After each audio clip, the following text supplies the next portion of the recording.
grave. And I know you're bored. How does it feel to breathe when you're dead? They never seen you out of your head. Cut to the bone, it's broken up, but how sad. How does it feel to breathe when you're dead? They never seen you out of your head. Cut to the bone, it's broken up, but how does it feel to breathe when you're dead? They never seen you out of your head. Cut to the bone, it's broken up, but how sad.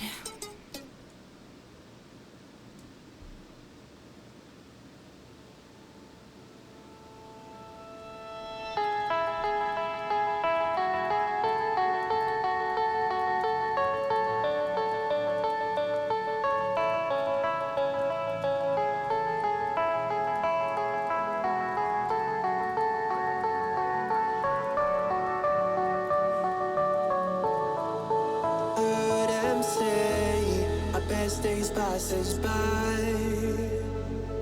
and most long for a place that they never find.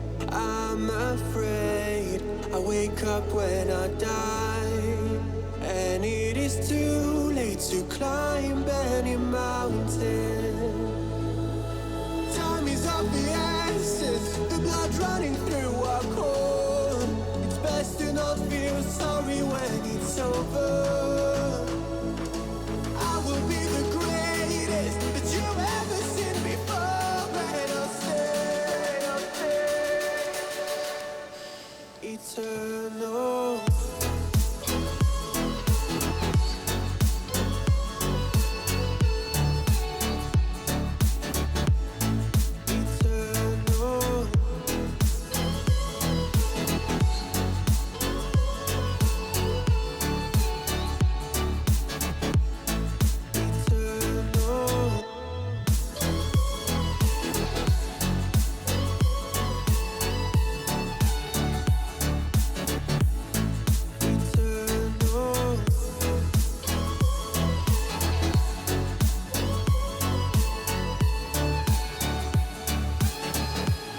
Sometimes I feel that my luck's run out. When things don't go to plan, I kinda lose my mind. I hope it's real, this life comes around. Just keep your faith and search for the fountain.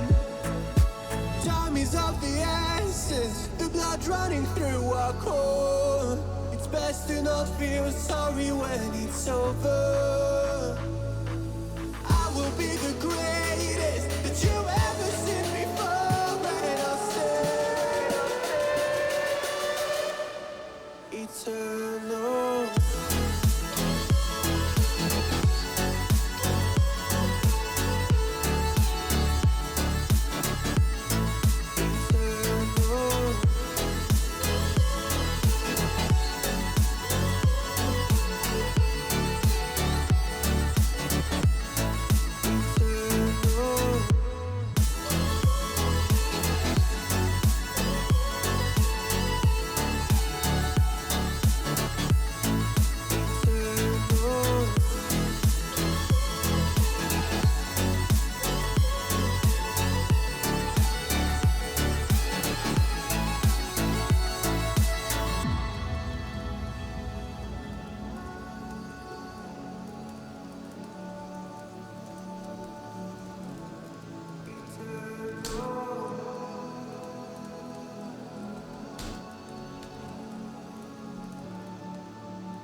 do you sleep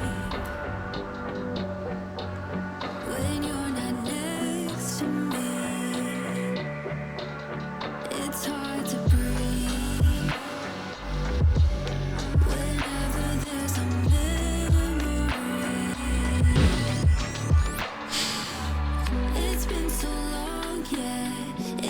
feels wrong, yeah. Something's been off since the day you left. Trying to stay strong, but now that you're gone, I'm like the same girl that you first met.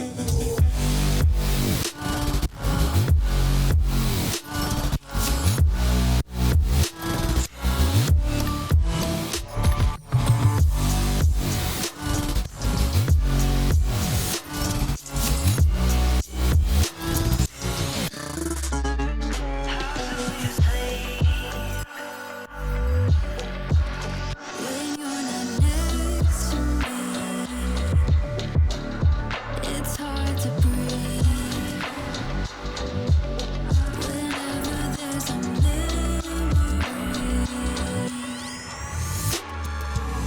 it's been so long, yeah. It still feels wrong, yeah. Something's been off since the day you left. Trying to stay strong, but now that you're gone, I'm not the same girl that you first met.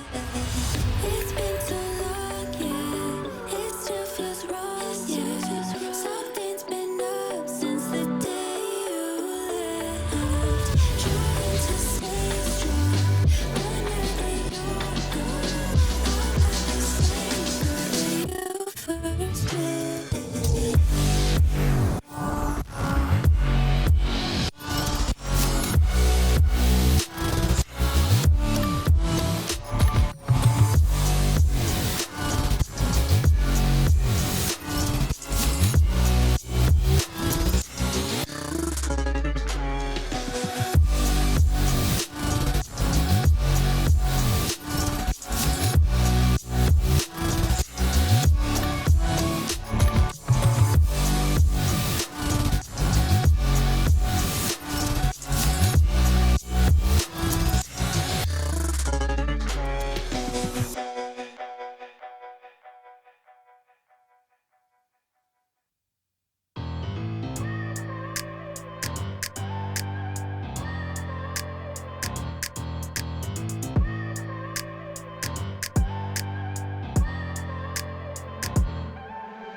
I look at people and I wonder all day, who are you and you are not the one in your way. And then I think about myself and I stayed. I'm a pretty boss with almost your brain waste. I'm a freak in the sheets, but I got class. I'ma grab an ass if you want it. Best you ever had, give it to you bad. Oh,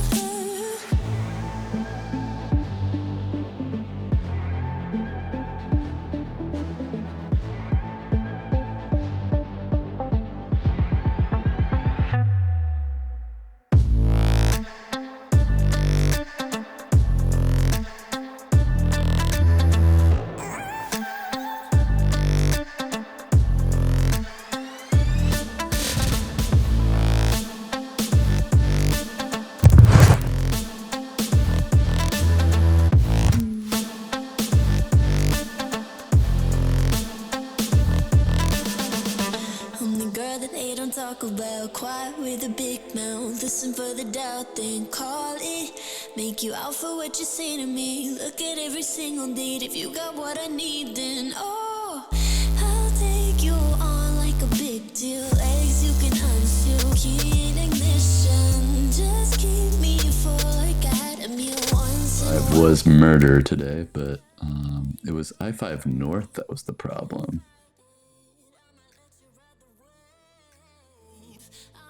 Hello, everybody. I believe we're live. Producer Smashley, are we live? We are live. Welcome to Olympia Blunders Chess, Season 2, Week 5, live from Olympia, Washington. We're waiting on our first match here because one of our players, Producer Kelsey, is a little tardy today. Not there yet. As you can see, we have Shane there waiting, alone, by himself, just waiting for an opponent so we can watch some chess. I'm Funk. John is here. Hey, everybody. We got I I guess we can talk about some chess for a little while. Yeah. I feel that the tardiness can only play to Shane's advantage at this point. Oh, I think we're gonna do Shane's entrance video, I believe. I'm sure this was recorded today and not at some previous time. Nobody watching this, I'm sure, has ever seen this before. But there he is, Shane, flabbergasted, getting out of the car. Is there a reason he's taking so long to exit his car? I think it's because, he wanted to do that little shimmy shake there. Okay. It's got a bag, getting ready to come in. If I could, I would warn him. I just have a feeling he should hold onto that bag. It looks slippery. And, who knows what? Oh my gosh. That's exactly what I thought might happen.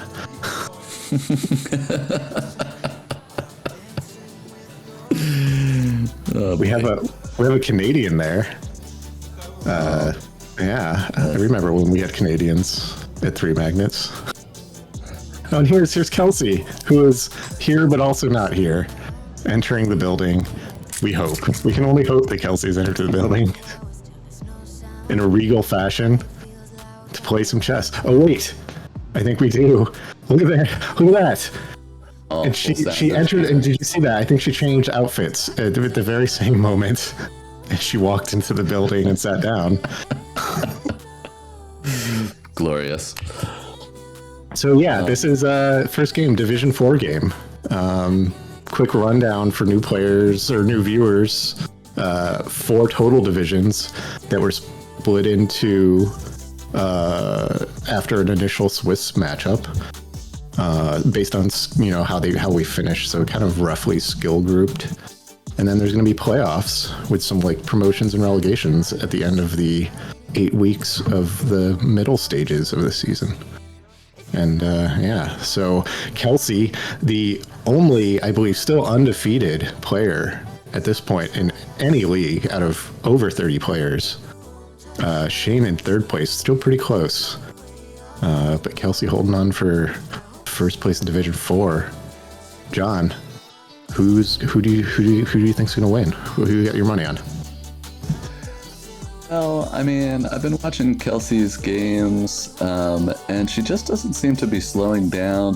It doesn't seem like any sort of pressure is mounting for her. She just comes in, goes to work, and gets it done. So I still have to favor Kelsey just from sheer undefeatedness. Mm-hmm. But Shane can be sneaky. Yeah, he's deceptive. I think. What has he got today? He's got some sort of food, not a Happy Meal as like last time. Something else, perhaps. You may want to go to the live board over here, as pieces have already started moving on chess.com. We got top quality producers. I believe they're on there. There we go. Look at there. There's a board. Beautiful. Right. Kelsey playing the white pieces, Shane in black. Awesome. So we got King Pawn opening here. Pretty quick. Oh, F Pawn push. I still am not the style of chess player that can reach for that F Pawn so early. Yeah, there's some sneaky traps if you can play against it sometimes. Yeah. So yeah, we got some chess underway. There is if you're watching and aren't familiar with chess.com, the way it's laid out, you can see there is a status bar on the left side of the screen. That is the computer, who the computer thinks has the advantage. So if it's more black, the computer thinks black's doing better. If it's more white, thinks the white pieces are doing better. So you can keep an eye on that to see what the computer thinks, but people play very differently than a computer, so keep that in mind. And computer liked Shane there for a second, because Shane could have grabbed that pawn and gained a tempo on the knight, but he didn't do that. He just moved his knight forward. And it looks like a delicious beer perhaps was delivered to Kelsey. My back cracks. 3 Magnets beer. I believe we'll have our standard probably beer updates on what each player is drinking here. We usually get that. I am drinking a Rice Burger Pilsner. Burger with an E. Where's Players the E? moving their minor pieces twice in the opening here. Kelsey is not drinking a 3 Magnets product, but it is delicious and local. Yay, cider. Yeah. Well, I'm not sure if the stream can hear the mics.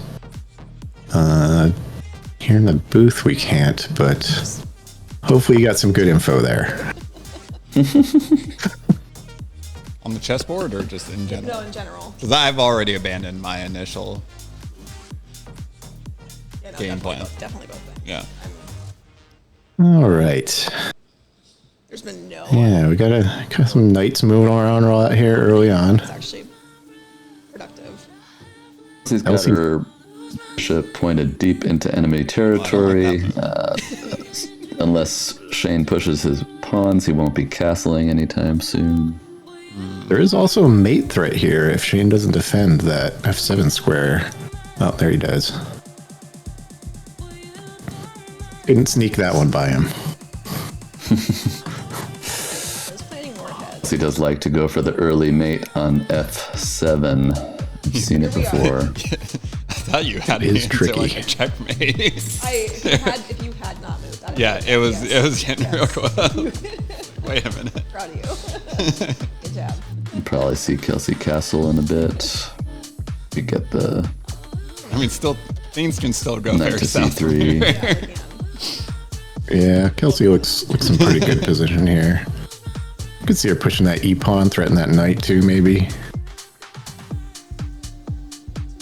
You do have to get that e-pawn off of that square, because sooner or later, well, she defended it, but Shane is still eyeing it. Shane with a quick response.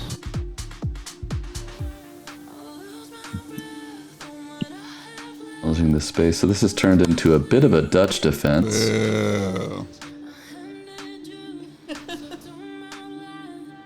Pretty quick play. We have these are 30-minute games. You'll see the players have started with 35 minutes. We do that because This is the they have best to input the pawn scores on the app. Doubled into. And since they're playing on a live board too, we just give them a little Normally extra you time. pull But me around and I can't standard get my pawns for the thrown league out. games is 30 minutes per side, so plenty of time so far. Although with the quick moves they're making, you know, feel like they'd maybe have less time. Do you want your horse? Kelsey offers up the bishop for the knight here with this pawn push. Yes. That probably helps Shane out, since he was gonna have trouble developing that light squared bishop of his own. Yeah, We'll see if he takes. Supportive of a straight back. I think Shane could potentially also go for the take the c pawn with check, and then take the bishop. That was always good. Might be a way to get another pawn off the board if he does want to trade. Interesting. Yeah.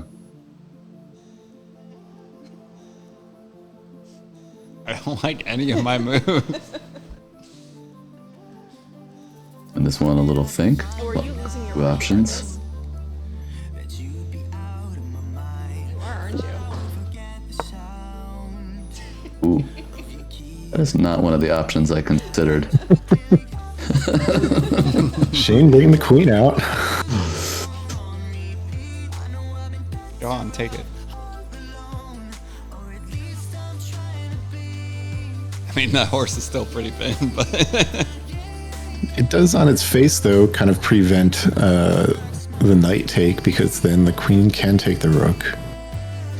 Would be undefended at that point, but that does get risky, because I almost did. sometimes you can get trapped down there if you're not careful.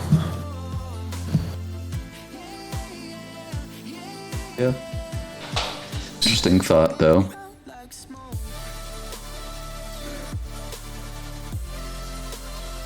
I should get a sweater that says chess is A lot of entanglements. That'd be really good. Shane does not take the, It's funny the because light it's squared not. bishop with the c pawn. He's gonna have a real hard time getting his light squared bishop into the game. Yeah, I'd assume Kelsey's going to retreat that bishop at this point, but maybe not. Retreat is not Kelsey's modus operandi.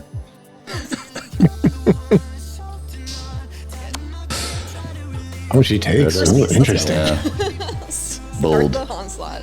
very bold. Now, do See I if this take the pays bait, off, yeah. or do I overthink this and leave it there? You only have 2 options here. Do I? I'm thinking do, yeah. Shane will recapture with the pawn. One, two. 'Cause Boring. oh well, no, you could recapture with the knight and just save your knight. Yeah, I kind of. Four. I got 4 of them. Yeah, it's. They're all bad. Yeah, I kind of Actually, like one's retaking okay. with the knight. I think the knight's looks a little better there.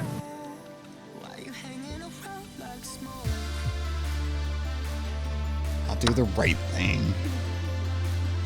He wants to leave the knight here, maintain that tension First with the time I've rook. ever had a piece advantage on you.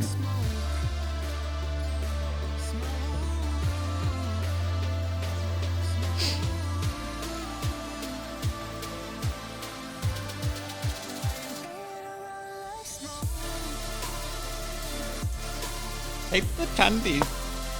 Kelsey making her move now. Looks like bringing the bishop out. Yep. So now that knight is under a little more pressure. Why? The rook is defended by the No. queen now. And not a whole lot of good squares to go to. Probably have to bring it back to a6. You'd think that, but you know, these players sometimes they have them onto their own.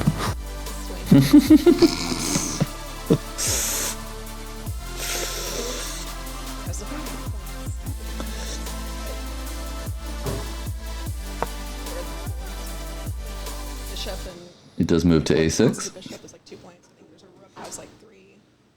I didn't realize that was how the full point advantage works. But now I know. Kelsey enjoying the space between the dark squares yeah, I with the guess it dark is. squared bishop there. Yeah, I think Kelsey probably want to think about castling here. Oh, that's true, because when I take like the king, it's like +6 or whatever. The one with the 4 pawns. The queen. The queen. Yes. That's what I want to Yeah, do. I kind of sensed that she was going to do that, chase the queen away. Queen might want to go all the way back to d1 or d8 rather.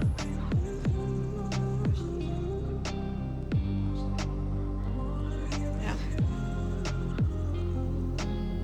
Why did he start? If you're just joining us, we're at Live 3 Magnus Brewing, downtown Olympia, Washington. For the If you're in the area, come have a Trying to drink, put pressure on you. watching chess, trying to make this the premier Cascadia chess bar. I think maybe we already are. I almost made a move right away. That would just I think we're certainly the premier For no chess reason. league in Olympia.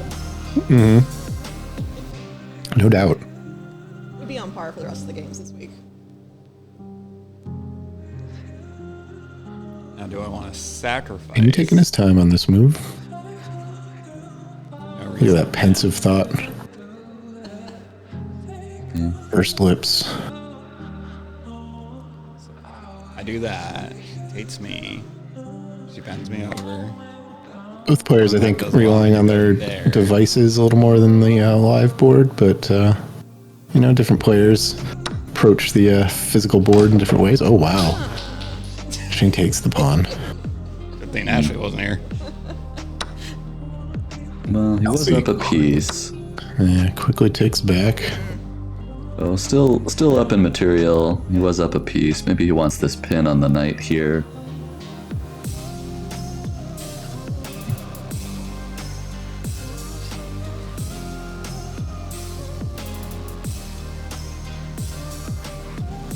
Kelsey probably needs to protect that knight with this move. I don't know if she's got any other real options.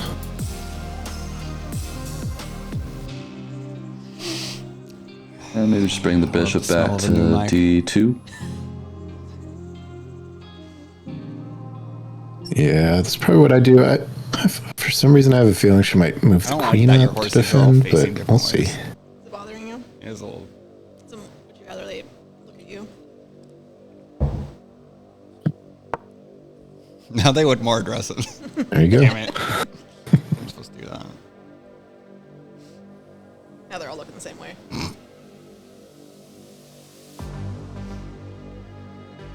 Position got really sharp real fast.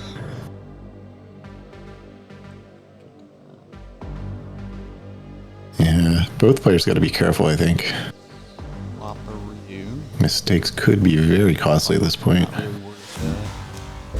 Engine still likes Shane, because engines really love being up a pawn.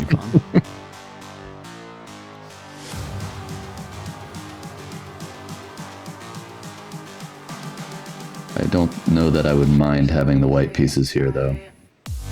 Yeah. Shane's bishops now, though, looking pretty strong. I have Having regrets. feel like it could take a lot of control of the board if he Don't say wanted to. that. Now I feel like I'm missing something.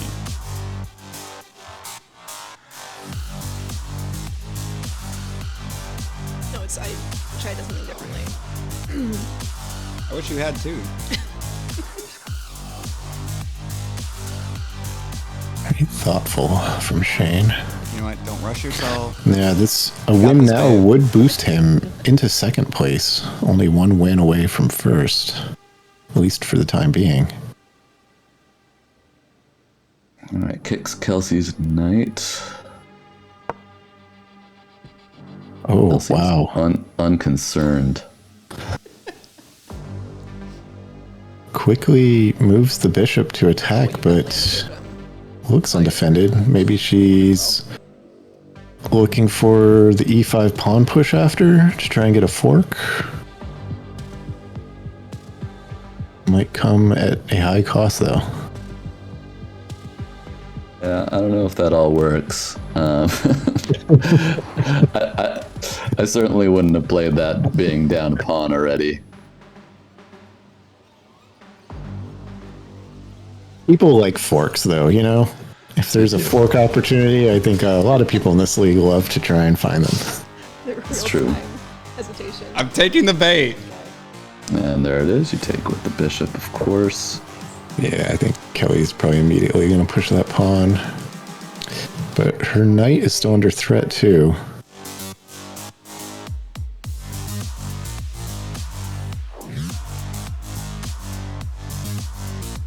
Oh, you forker.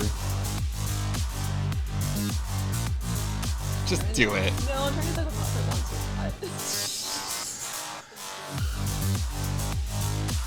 You know what? I'm fine. Fuck it. Fork me. Taking a little more time now. I thought she might make that move right quick.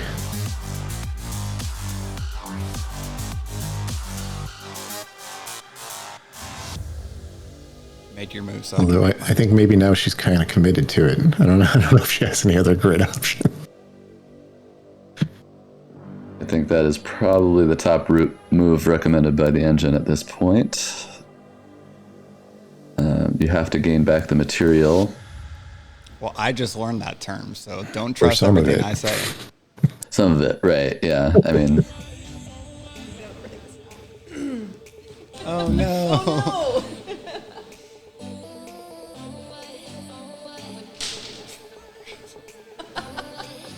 Ain't just casually eating Nothing. snack The lights foods. are right Toss there. them in the air.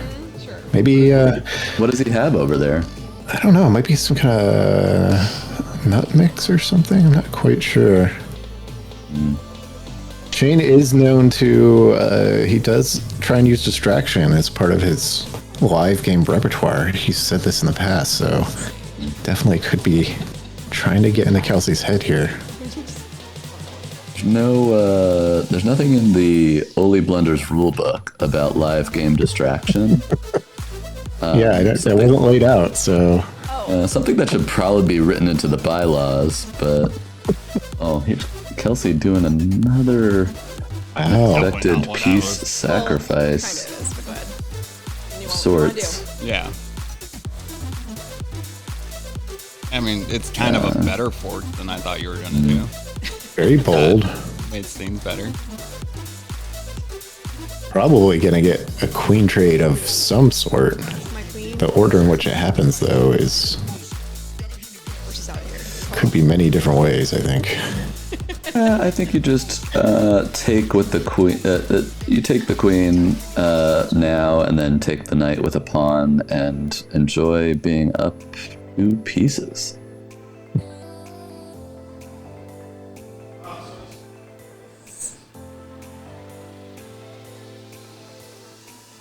Chelsea maybe looking at don't have to another fork on buy your c7, trying to, even though the bishop's there, but who knows? She just wants to set up forks, I think. But at this point, the queens are gone. Horses are harder to maneuver.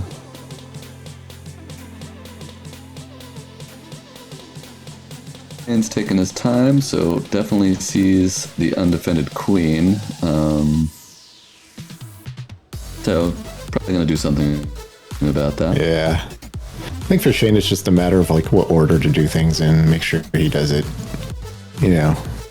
well thought out way. That queen is defended by the bishop, so if he takes back, it would be with check as well. So That's true. might, yeah, there might actually be a way to get both knights if. Oh wow, okay.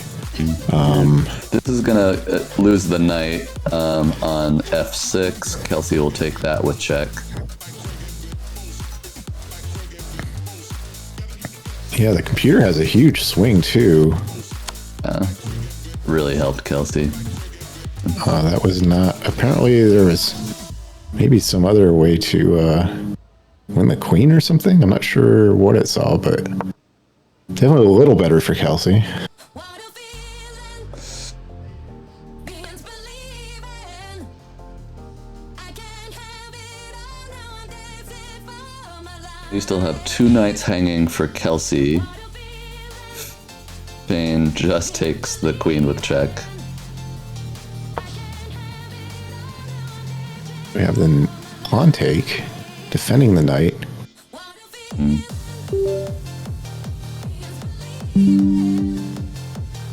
Shane, you got to be careful here. What I want to do.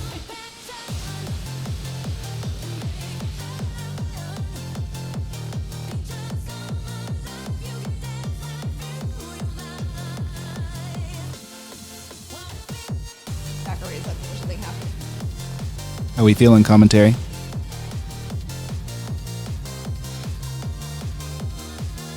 All right, Shane, considering all the options here.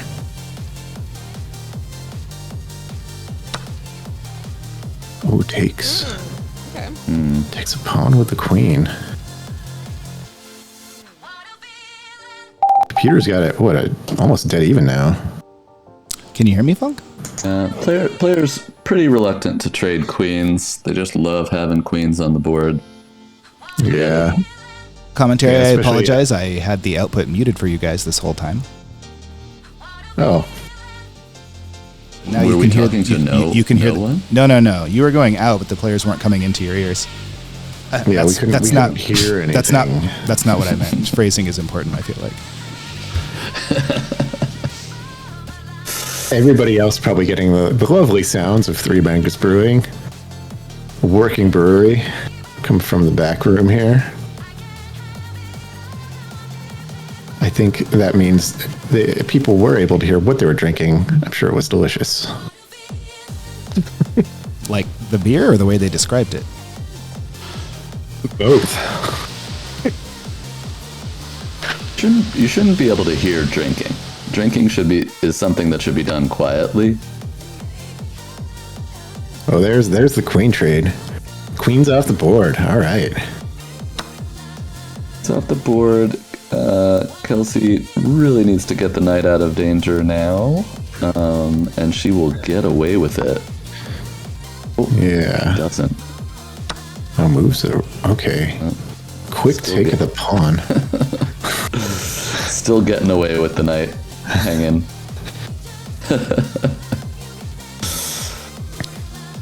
Yeah, I guess now it's like, I feel like the only way to save both knights might be something like the G knight to h7, maybe? Does that work? No, I guess you could still just take it with the bishop. Yeah, nothing great, I think, as far as the knight options. He finds Kelsey finds a check here.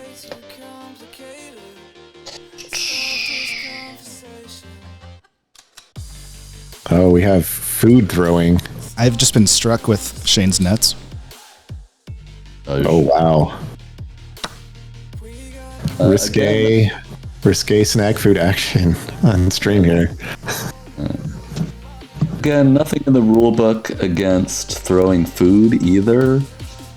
I feel like some of these things need to be hashed out, maybe in the bylaws. Oh, Kelsey castles leaves the other knight up for grabs. Shane quickly takes. Shane back with the advantage now. It was even. Kelsey gonna have some work to do again. Shane quickly pinning the bishop. So we'll want to defend that. There it is.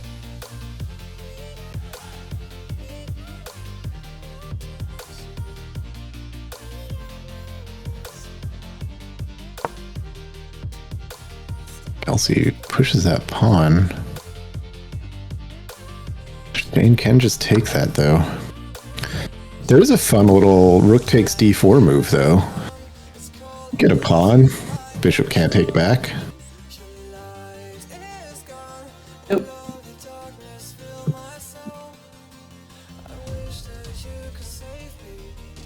It's fun for a number of reasons. You can take that pawn and then you can strafe over and take the F pawn as well. Yeah.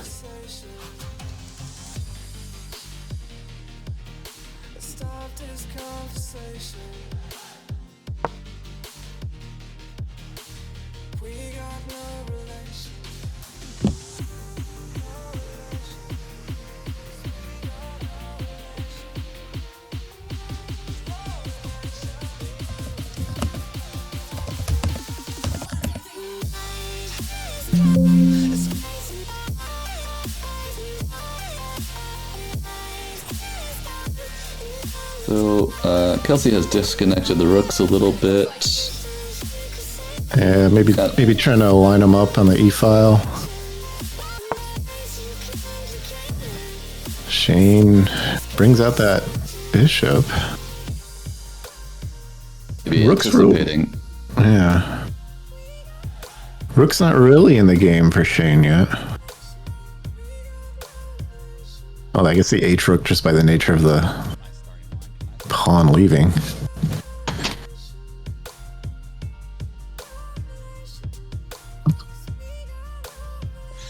All right, we could be witnessing the final undefeated player in the league go down here. You gotta still win the one game.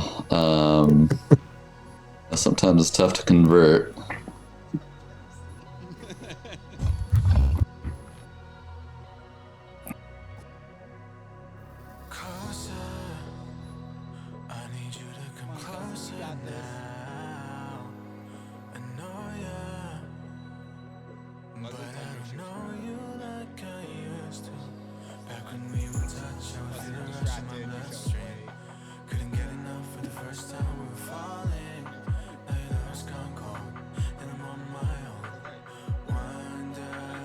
Kelsey's still thinking about her move here.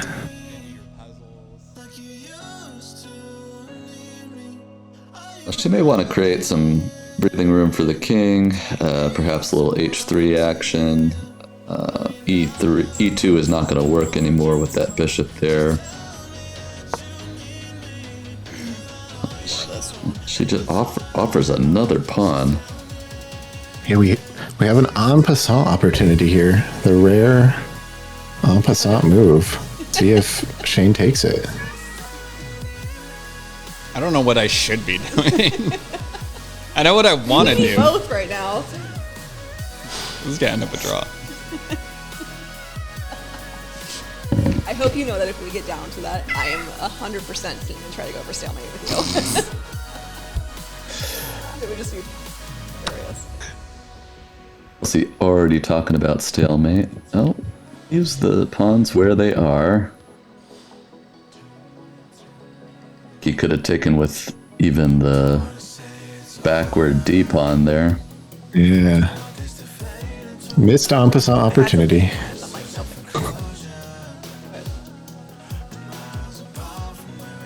The league will be sad. I keep changing what I want to do. That's not a great strategy.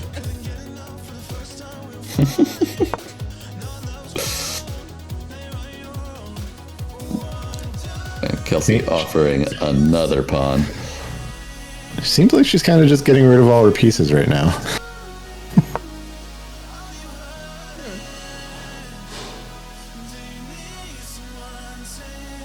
Moves the king, so it's no longer. Hedging is very aggressive this game. Bishop's no longer pinned. Yeah. And that's okay. See a pawn check here, if the way Kelsey is playing. Oh, boy.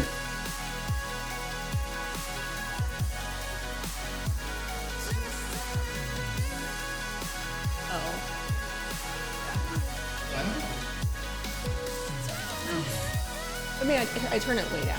Yeah.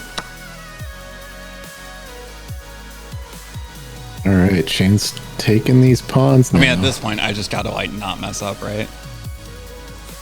Right? I mean, that is the thing that has to happen here. Yes.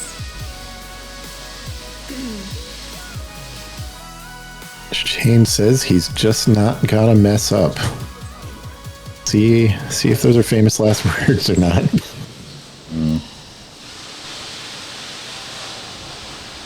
It is a way to play. No blunders chess, you know.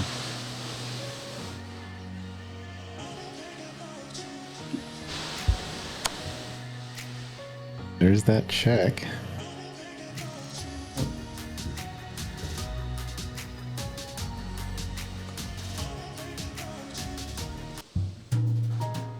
You grab the pawn here. The bishop is No, you want to take undefended. it. Just take it. You're a piece collector. Take it. Kelsey goading Shane to take the piece. That's some gamesmanship right there. I don't know how I feel about that. Yeah. So apparently the ploy was to offer all the pawns to try and sneakily win the bishop. We'll see if it works. I can't.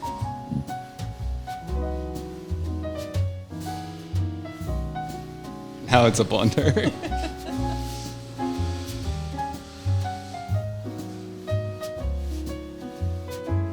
Stop distracting me. Shh. Oh, mind games. I think we got some mind games going on. This is think it through. Don't let her distract you. Just playing mind games. This is at least 40% psychological. Yeah, Shane does the smart thing here and Don't do it. maintains the defense of the bishop. It's one of those en passant situations. No, because that would have happened. No, I did not get to Just high no. five you as Just I no. went by. Shane trying to figure out if there's en passant. Not now, but he missed one.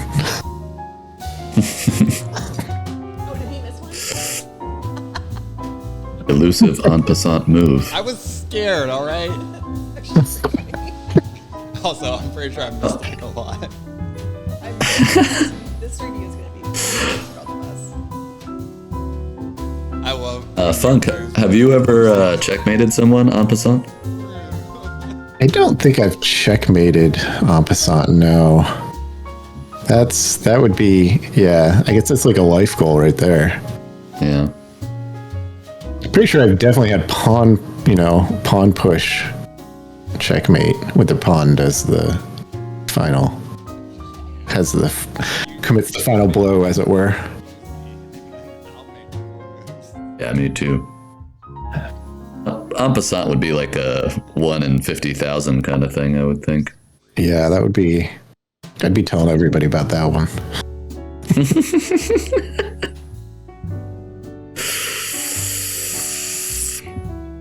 All right, so Kelsey shifts the rook over. Yeah, and Shane played the move that I was hoping he'd play here. Just a little fish and souk check.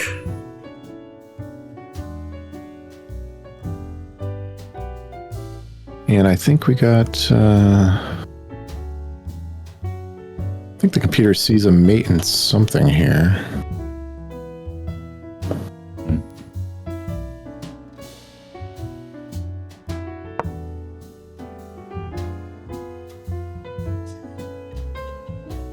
Yeah, right now a mate in 8 from the computer, but that would require perfect play. Very hard to do. But is a little indicator of kind of the tough position that Kelsey's put herself in. Yeah, I don't think you need to worry about the bishop. Shane, the bishop is defended by the pawn.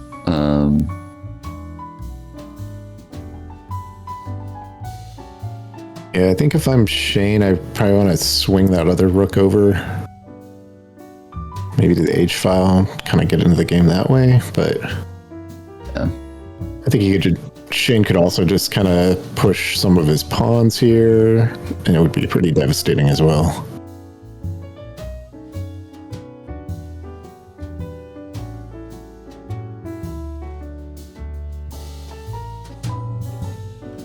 It's too bad the dark squared bishop is a dead piece right now, but fortunately, Shane is up a lot of material. He did have a nice little symmetrical, I don't know what you'd call that, little symmetrical fortress in front of the king there. Oh, wow, okay, Kelsey takes the bishop. See if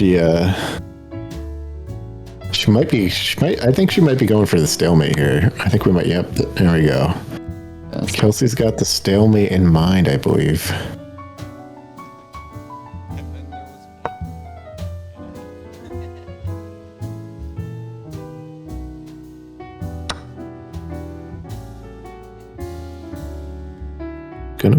Gonna be hard to get though. Shane seems like he's been giving thought to his moves, trying to make sure he doesn't, quickly blunder.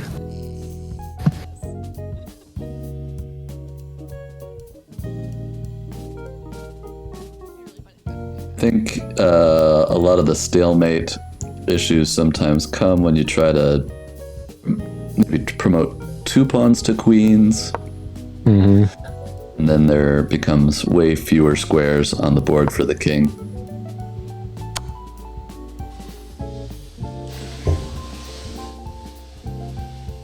So Kelsey, okay. I was gonna say she could go to F2, and a Really fun if you got a queen or a pawn to D1 queen promotion would have been a stalemate, I believe.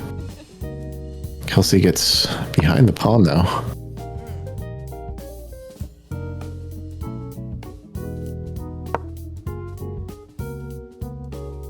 Yeah, see if yep, there's the queen promotion.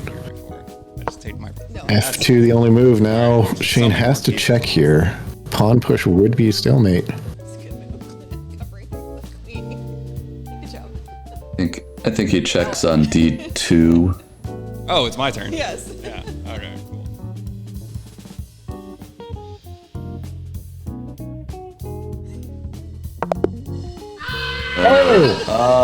What? Third. Oh man, tough times. Kelsey's play worked. Amazing, folks. Unreal. And she's laughing in a what could only be described as an evil fashion. Yeah. At this point. Very. Yeah. Shane just I think he might be leaving the building. He's we don't even know what's back there. He's in the mystery areas. We might not get an interview from Shane. Well, I don't even know. Normally we interview the loser first. I believe this is our first on-stream draw of the season that I'm aware of. So yeah. I did tell him at one point it'd be really funny if this ended in stalemate. I was the loser can you hear in us this. okay, Kelsey? Yeah, I can. Can you hear me all right? Yeah, Okay, yeah, good. we're good. I guess congratulations, because you were definitely in the had less pieces on the board there. I had a few less pieces on the board. Traded off your rooks. He is horizontal right now, just a heads up. I mean, it looked like was it when you started pushing the pawns? Did you just commit to, hey, I think I need to get the only way I can win it, or the only way I can get a result is by a draw through a stalemate? Is that what the pawn pushes started? 100%, yes. I'm sorry. He's doing a full-on review right now, and he's in his thoughts. I will be honest. I was very nervous about this battle this week. When Shane's locked in, he is locked in, and it is hard to play him. I've only beat him once so far in this league, and it was because he had one blunder, and I was like, oh, thank God. And I was able to, it was like the review was like 11-point advantage, and then I was able to slide in and fix it, but he's having an existential crisis right now. Yeah, he looks despondent.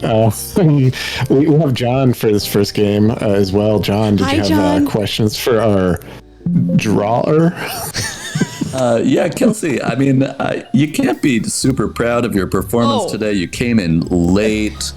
You dumped a whole bunch of pieces. You sneakily induced that draw there. I mean, this is some of the most shameful antics we've seen in Oli Blunders. First off, what do you have to say for yourself? Well, thank you for that little intro. Good to see you. Goodbye. No, John, it's great. Honestly, this was not my best performance, obviously, which is why I got to a point where it had to be by stalemate, honestly. And it's also a very Shane move for that to happen. Very on brand. Yeah. Nope, well, I was still not. Get to keep the title of undefeated at least. That's not perfect wins, but you are still undefeated after this. I will take that. There is a massive target on my back, though. I don't like it. Yeah. I don't like it. Shane, come here. Well, congratulations, I think, to you. I'm going to say it's close to the winner, I think, as we have tonight for this game. I'll let you talk to this guy now. Thank you for being here.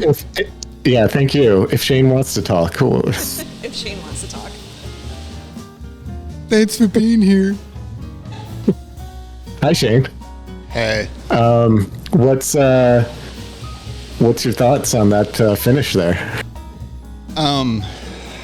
Chess is stupid. The rules were made by losers and sad people. So sad.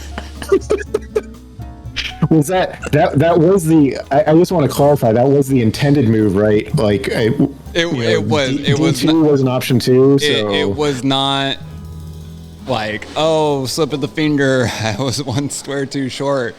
Old Shane came into play. I was like, I've got her surrounded. If I do this, she can't move anywhere. So that's checkmate, right? Wrong. Chess rules are stupid. I should have been one more square up with that castle piece, and then it would have been checkmate. Yeah, it's a rough one. Yeah, but I mean, to be fair, you did play really well early on. I think you made some good attacking moves, so I think there's definitely stuff to be proud of, like early on in that game. So look at the good side of things, I'd say. Yeah. I mean, sure. Kelsey had her board flipped around, so she gave me both of her horsies for free. So that was nice. And then it was just about me not screwing up from there, and Yeah, I hate my life. John, did you have questions for Shane before we get to the next intermission here? Yeah, I mean, there was a lot of across the board banter and antics going on. I feel like Kelsey was getting under your skin at all in that game, or vice versa. You were trying to get under her skin. Yeah. How was that playing out? Yeah, I mean, everybody's always trying to get under Kelsey's skin, and yeah. It's yours. Oh, thank you. See, even now she's still playing the mind games. We did have, by the way, 3 daily games this week. How'd those go? Yeah. So, anyways, she's always trying to get under my skin. I started off really good, taking my time, being patient, and then she got me. Got me. Ugh. We noticed though that it seemed like you were, and I think you've told us in the past, you have some distraction techniques that you try to do sometimes. Have you perused the rule book and like found these loopholes? What's your plan for trying to get their opponent off the game? Yeah, no, I always felt more confident in person. You throw them in the blender and you turn it on, and turns out sometimes you're in the blender. You gotta figure out how to get out. I couldn't do it. Well, it's draw still points. That's still good. It still helps you move up the board a little bit. So Comfortably mid-table. Yeah. Can't wait to stay in lead 4. Thanks for chatting with us, Shane. And I'm sure we'll see you again on stream sometime soon. Have fun with the Nets game. All right. We are, I believe, going to take a break for just a short bit while we set up the next game. So stay tuned and we will be right back.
Hello, everyone. We are back live from Three Magnets Brewing in Olympia, Washington, here for our second game of the night. This is between Jake and Ben of League 2. That would be D's Knights. Still one of the better league names of Oli Blunders. I'm here with Wyatt. Say hi, Wyatt. How we doing tonight, everybody? I hope everyone's having a great night, and we got to see an absolutely fantastic match in the last one. Yes, with some surprise finishes, I might add. Any predictions for Ben and Jake right here? I don't think I've played either one of these players, so I'm not exactly sure what their level is. So I don't really have any good insights into this particular matchup. It looks like Ben's in 4th and Jake is in 7th, though, but they're only separated by 1 win. So I think it should be a pretty tight game. Looking forward to it. Yeah, I played Ben a while back, and he had some kind of early aggressive knight moves. So we may see some attacking chess here today. Though Ben does have the black pieces. Ben has the white pieces. I do love myself some attacking chess. It's definitely a style I prefer. I think it makes for, not only is it more fun to play, but it's also just makes for some typically very interesting positions, which I am absolutely down for.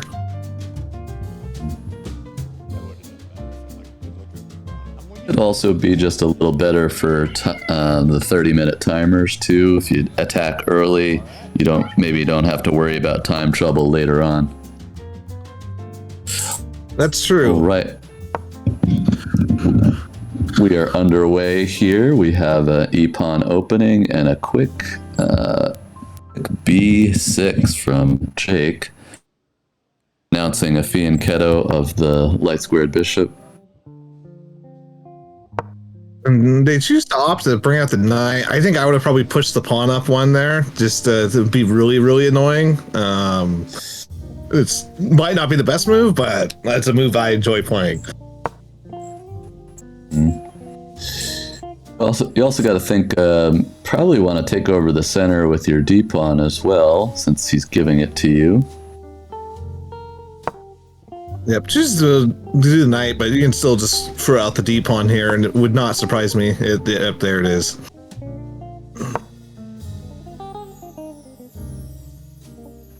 Both players playing relatively quickly at the beginning, which is what you want to do. Save the thinking for later. Yeah, I'm definitely a big fan of playing fast at the beginning, but I think that's just because I generally play quite a bit faster. The vast majority of my games I've ever played in chess have been 5 to 10 minute games, so these 30-minute games have been challenging for me, to say the least. I'm used to being able to put pressure on the clock, and that is something that you can do in the 30-minute games, but I think having some really good times to think in these games for these 30-minute times, you are going to have at least 3 to 4 moves that you can really allocate a bunch of time to. I'm more used to maybe 1 to 2 moves per game like that. When you're playing your the rapid and blitz games, do you have a different mentality? Do you have like a quick way of coming up with your candidate moves so you don't burn a lot of clock? I just play a lot of very similar stuff, so that way I just know what I want to do out of the opening for the most part. But if I get surprised, generally speaking, I opt to attack rather than sit back and wait. So if I think 2 moves are relatively equal, I'm always going to pick the one that's allows me to attack them the most, even if it's maybe even slightly more dubious. I would probably still pick it, just because putting pressure on your opponent is really important in lower clock games, versus I feel like in these 30-minute games, you can do that if your opponent gets into time trouble, but I think in general it's kind of foolhardy to really try to push too much on the clock, unless your opponent actually just puts themselves in a bad scenario. We got some interesting action over here. I would think we're going to see Jake take the E pawn here and gain a tempo on the knight, but nope. Throws the knight out to A6. And with the fianchettoed bishop, I actually don't really hate that move. It guards that pawn, stops the fork. I'm really interested to see what White's going to do here, because I play something very similar to this idea, and you typically actually want to just kind of go back with the knight here if they fianchettoed the bishop, because otherwise you push. You're going to get yourself in deep trouble pretty quickly, because that pawn and bishop just start targeting down the board. So you actually really need to move that knight back. If you don't move the knight back, you may see Ben fall into a little bit of trouble here. He probably feels it's somewhat comfortable because it's still defended by the bishop on F1. Yeah. You can also move the bishop out to D3 if you want to. That also works, I think.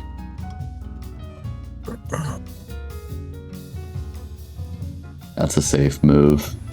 Pairs castling. Actually, maybe it doesn't work. Yeah, I don't think it does. I think you actually just have to, yeah. Oh, now this is that's a fork. Yeah. Yeah, but you just need to take and then move the knight back. But, Jake does not find the pawn fork there. Instead, blocks his own light squared fianchettoed bishop, attacking the knight. Yeah, and this is something I fall prey to a lot out of the openings. I'll be looking at what I have here, and I'll be like, okay, and you do find a fork out of it too, which I did not see that immediately. That's a very sharp move. He's going to get the bishop and going to be in a great position attacking the queen with an escape route back out. He could have forked the queen and rook by taking the F7 pawn there. Went for the bishop instead.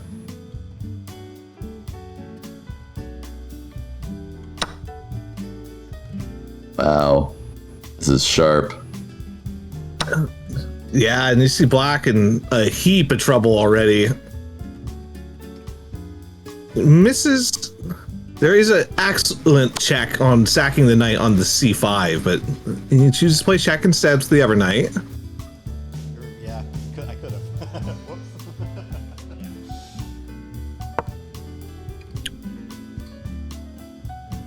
And now you can fork the queen. Yeah.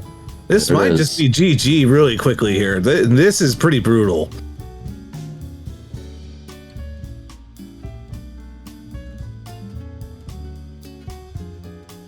It seems like Ben had a clear idea of how he wanted to attack this right from the beginning. Yeah, and it just goes to show you how devastating it is to miss one move. I mean, you went from having a pretty good position, and then you miss the winning move, and all of a sudden you're just dead lost. And that is the pain of chess.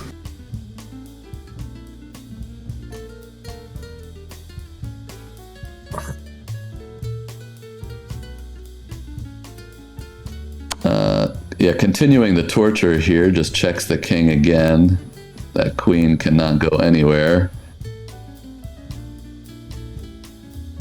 Yeah, this is just catastrophic loss of material, because after you move the king to in the inevitable square the D7, you can take with check now, and now you're gonna end up losing even more material, most likely.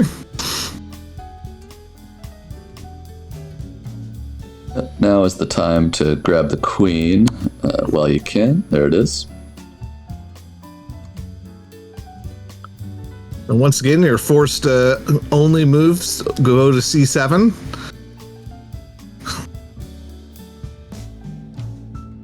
And then that knight is going to deal to take the rook. Or you even just have a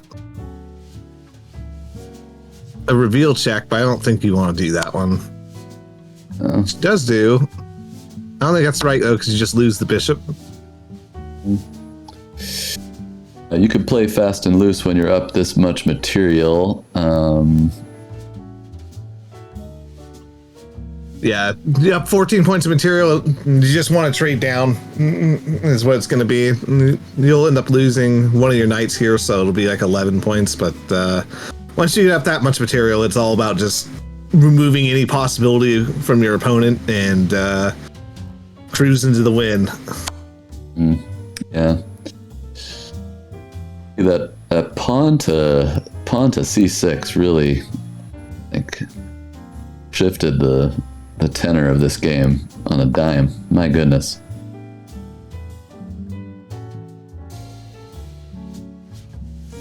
I don't love not taking that because now you're just going to be able to have the knight desperado for yet another pawn here on c6. Yeah, choose to take the rook instead. That's the way to go. Takes.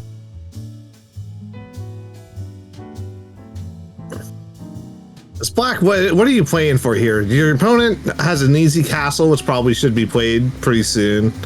I think you have to try to win a pawn majority on one side and try to push a pawn. I think that's probably the only reasonable idea that you have to play for. That might give you a chance to win back some material, but you could think of trying to trap that knight that's still hanging out on h8, but it'll probably get out pretty soon.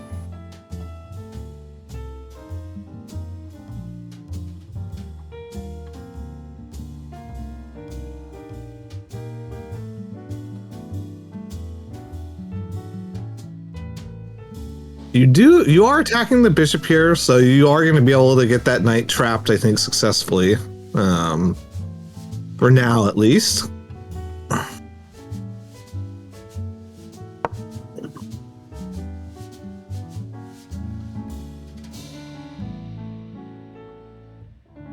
However, I don't really see a way to capture it very easily.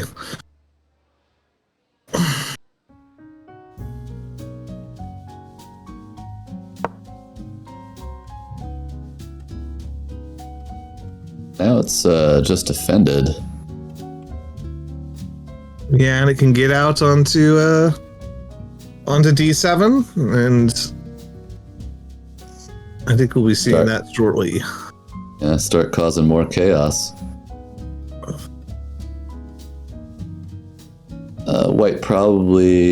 White should go for a quicker checkmate than waiting around here. Get the queen out somehow. Yeah, I love this pawn push. It opens the squares up for the queen to get out really easily and kicks that knight from the center of the board. Another excellent move. I think White's just playing this game extremely well, and you called it from the beginning. It's we've seen lots of attacking chess and with the knights. Yeah, I remember Ben had me in the ropes in our game a little bit. I think he grabbed a rook or something, but that didn't see that my knight was around, and I was able to snatch his queen after. But it was pretty clinical at this point. As black, I'd finally actually be very happy to place my knight there. I don't think it's going to matter, but that is an excellent square for the knight. Sadly, I don't think it's a square that'll last very long, but it's... It certainly creates something to think about. That the pawn on e4 can be removed pretty easily, though. Oh, just offering a rook here. And I think you have to take this if you're Jake, as sad as it is, going down to only 2 pieces and essentially giving yourself no hope. But if you don't take it, I guess maybe you take on b2 and take the pawn, but there's not a lot there, sadly. Yeah.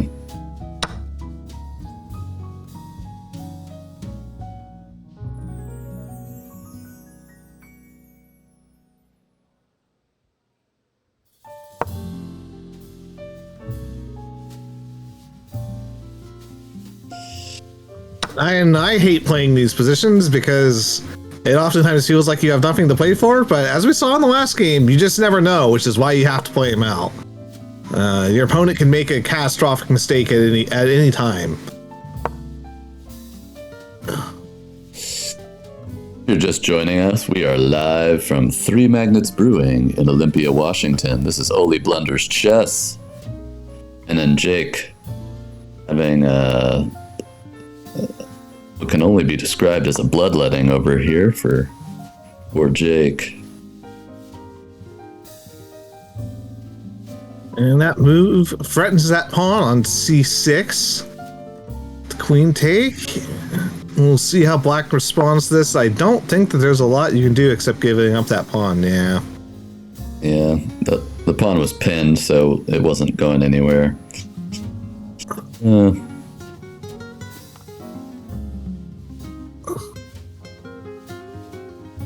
would think about maybe taking with the knight here. It keeps that king on that singular file. You can jump with a check later. But takes the ops take with the queen. Not a bad move. Yeah, checkmate is close here. The b pawn will come out to b4 soon. Oh, right, he left the knight hanging.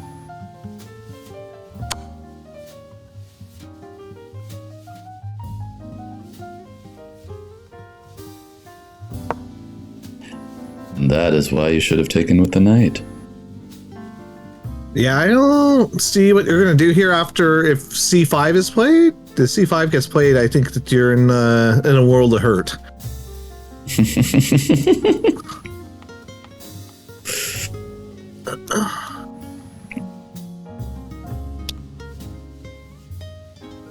But will white find it? I'm not so certain. Ben has found just about every good move all game, so it would not surprise me. But opts to play bishop d6 instead, attacking the rook. Don't need to be chasing around pieces when you're up points of material. Oof. Hangs the rook in one move, and Ben immediately sees it.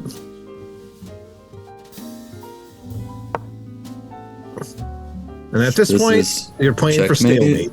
This will be checkmate on a8, right? I believe so. There it is. Okay. All right, that was a quick one, a miniature almost, although it was 31 moves. I like that. I like that. I need to slow down. Been playing e-chess. Yeah, the 3-minute rounds. Yeah. I've tried. This is a crazy, like, 1 minute plus you add time for every move or something. I like that kind. It stresses me out. Yeah. The post-game banter from the players over here. We're gonna hear from the players in just a second.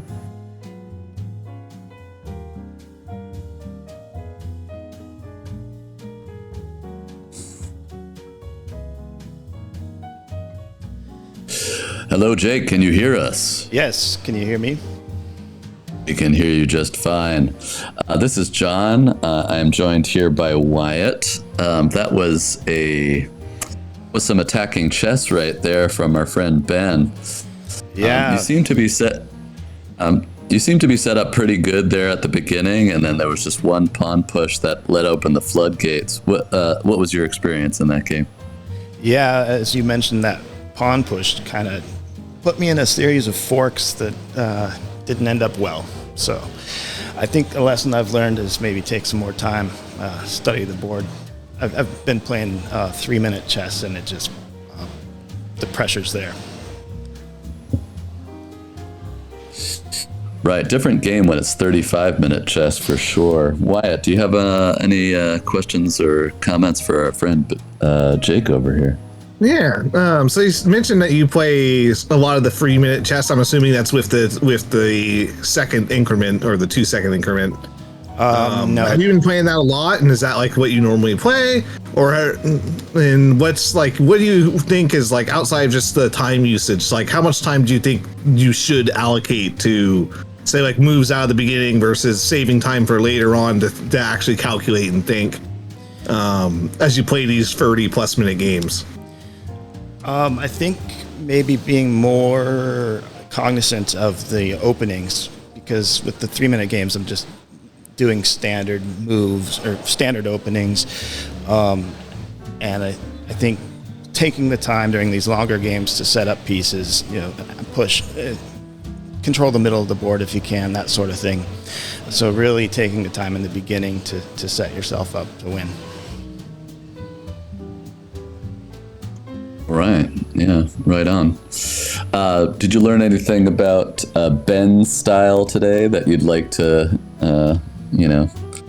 avoid or exploit next time?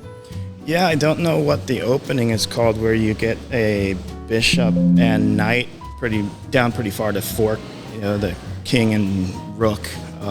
But I need to watch out for that opening more. So definitely, I learned keep that in mind. Right on.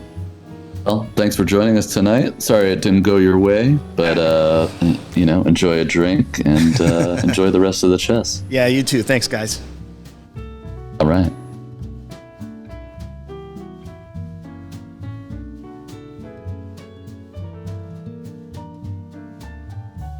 And we will hear from the victor. And I guess I can't say victor because there's a victor in our league, so we'll hear from our winner. Ben. Hello. Hello, Ben. This is John, by the way. I'm joined here by Wyatt. Howdy, John and Wyatt. Congratulations on a pretty decisive win there, Ben.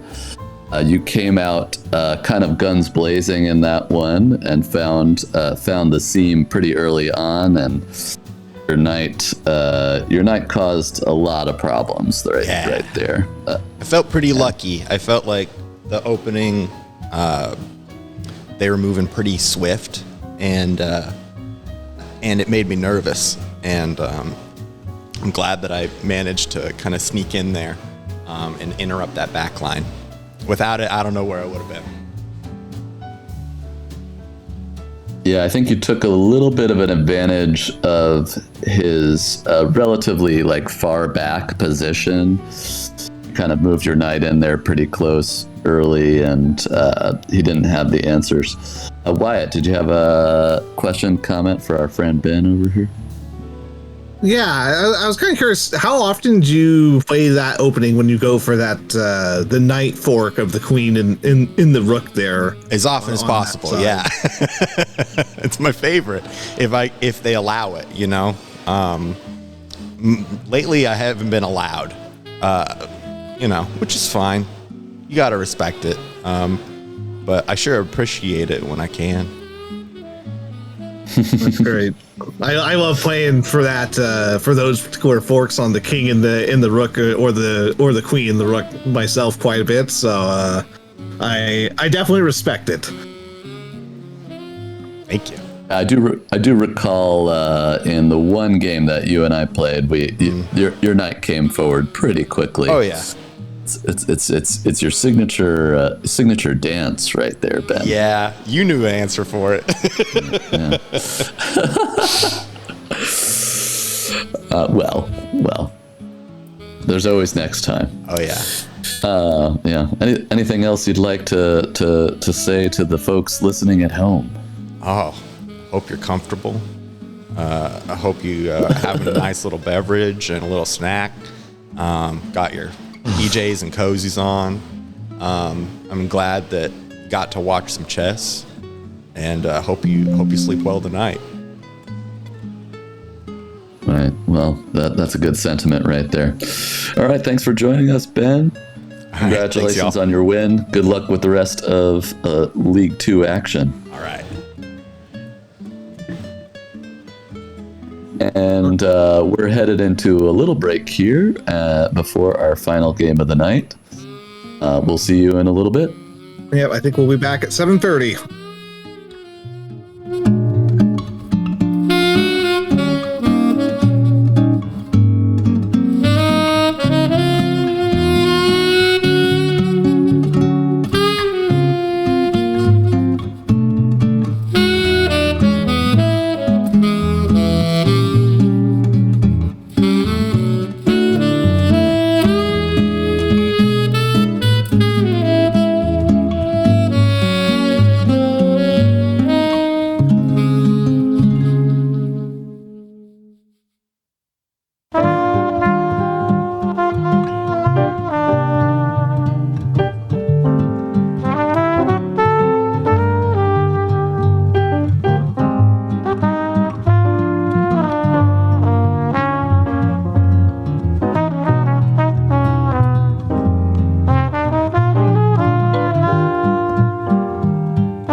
I think we're back.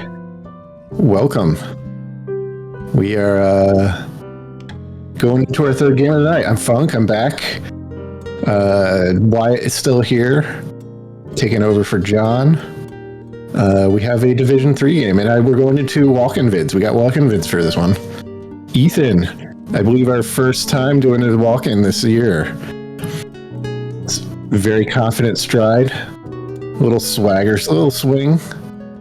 Oh, wow. Oh, Jonathan has, oh my goodness. The whole bar has created a tunnel for Jonathan. Amazing. Really roller skates, tunnels. This guy can do it all. We have Jonathan on the white pieces, Ethan on the black. Division 3 game. Jonathan's our current leader in Division 3. Ethan's sitting right in the middle there, 5th place, 18 points. Yeah, we're going. Have you had the chance to watch either of these two, Wyatt? I think I have watched or looked at a couple of the games for Jonathan. I don't know if I've caught any of Ethan's that I can remember, but I do like the early opening I'm seeing right now. Everything looks pretty standard. Yeah, kind of. I don't know. I don't think you see F5 too. Well, I guess with the D pawn, sometimes you see that, right? Yeah. I know somebody that plays against me quite often, so I'm used to seeing it. I am not used to seeing that move, though. I know. I'm like, okay, we'll be consistent. And I am already very interested in this position. Yeah, Jonathan with pawn pushes for all his first moves. You got black going for this Fiend Kettled Bishop, which is a decision I really like. It's going to make it really hard for white to play on the king side, and I think they're going to have to probably play for a queenside castle if they want to keep their king safe in this game. Yeah, I think it looks like quickly becoming a little bit harder for Jonathan to kind of control the center if he wants to.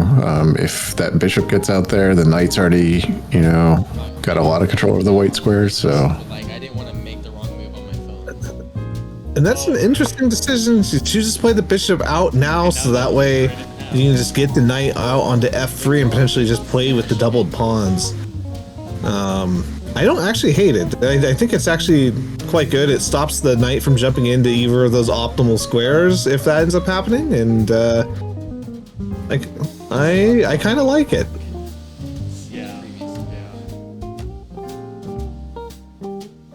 Yeah, I think John was saying last game how it kind of looked like a Dutch game, and we have a Dutch game again this time, an actual Dutch game. So at least it's transposed into one. Yeah, and there's F3 like you're saying. I guess you could also take with queen here if that take was, and chooses the castle king side, which at this point is not horrible. It does make a potential long-term weakness on that with that e pawn. And I've actually played very similar positions to this. And you just got to be really careful that you don't take your eyes off that e-pawn and get a check coming in later on. That can be really damaging. But for now, I really like this position. Yeah, kind of middle of the board starting to get a little gummed up now. See if they keep the tension or just somebody tries to try and break it open. Yeah, and if I'm black here, I'm thinking about maybe playing a little bit of copycat chess for a little bit. Yeah, I was gonna say, black can still kind of mirror it a little bit here. Maybe bishop out, maybe move the knight up, see if Jonathan wants to take it with the bishop. Yeah, I think either developing the bishop and castling or developing that knight to either I'd actually probably just develop the bishop here. That knight can be pinned by that light squared bishop pretty quickly. Obviously you're gonna push the pawn, but then all your pawns are pushed on that side, and I don't like that, so I would not do that. Inherently bad, but boring game if we're just like, this is my side, that's your side. What if we just met in the middle? That'd be a Canadian game. It'd be very friendly. One thing to think about in this position, that's for sure. What are you seeing? Well, where do you think the play is here for black?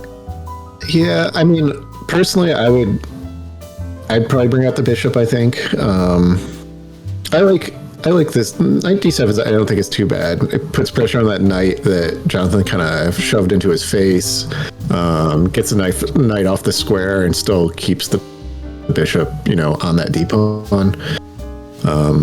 Yeah, I think some sort of developing move with one of his minor pieces I think was needed. Like I said, I like the bishop, but yeah, I mean, in the long term, for Ethan's position, my mind would be on getting that kingside knight move to start kind of shifting some of my pieces over to that kingside, because I think that's, like you said, with the F pawn push now, seems like there's some more weakness over there. Might be Ethan might be able to take advantage of. Yeah, and I'm not a huge fan of either one of these positions here, but if I had to pick one, I would definitely pick black, even though you're more open right now. I think it's just easier to defend. You still have options as far as which side you want to castle to some degree. I feel like a child. Yeah, now it's Ethan getting that knight up, defended by the pawns on that e file. Yeah, and I would really think about either developing the knight out and trading the knight, or just taking it with the bishop here.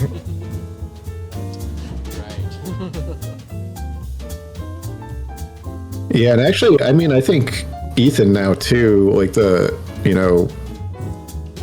getting that queen out and then long castling, Jonathan's kind of put into a position where I think it's going to be a little bit hard for him to build up an attack, at least without a bunch of moves on the queen side, which might give Ethan more time to kind of put together an attack, at least before Jonathan can. Yeah, and we'll see. You really don't want to take this knight trade if you're black. You really want to value that knight being in that outpost. Just play a developing move. This bishop that white has, this dark squared bishop, is just a dead bishop. It's doing absolutely nothing in the position. Yeah, you really don't want to let the pieces get active for nothing. You just play a developing move, figure out which side you want to castle. Yeah, Ethan's looking. Yeah, the computer is a dead even, but yeah, I think I'd take Ethan's position right now, at least. Yeah, I think the human position is to take it.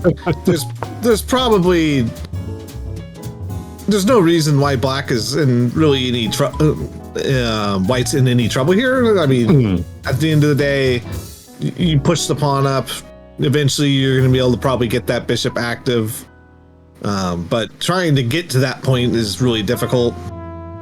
I'd say probably the simplest way to do it would just be to take the knight with the...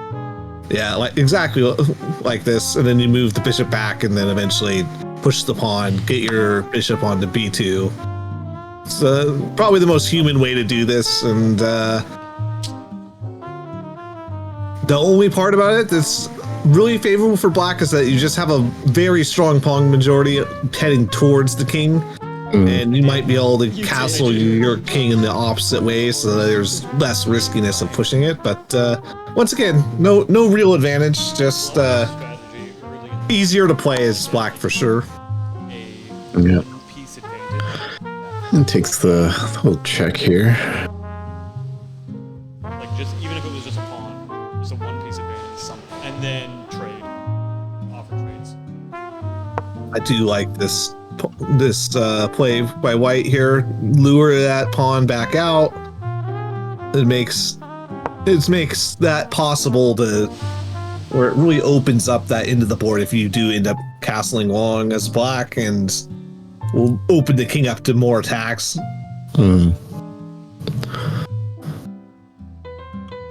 Definitely Yeah. should have gone back to E2 instead of playing A4, but it's not bad. Yeah, Ethan brings out his other bishop. Yeah, I think I would imagine here. Yeah, like I said, I like getting the queen over to for Ethan to get his queen over to the king side. I think that makes Jonathan have to think about a lot of defense possibilities. If he's, it's easy to overlook something there if you're not careful. Yeah, no, this position is very sharp, and I think eventually we will see something. I mean, both the people. The really tough part about playing this position is that both Ethan and Jonathan have both bishops on the board still, and it's a closed position, and that makes it really hard for the bishops to maneuver and actually be useful, as they're just staring into the back end of pawns all day. So it's going to be about who maneuvers the bishops probably the best into the most optimal squares, or whoever finds that optimal pawn break. For white, I kind of like trying to target that weakness on E6. Just make him have to guard that. I kind of like that move. Yeah.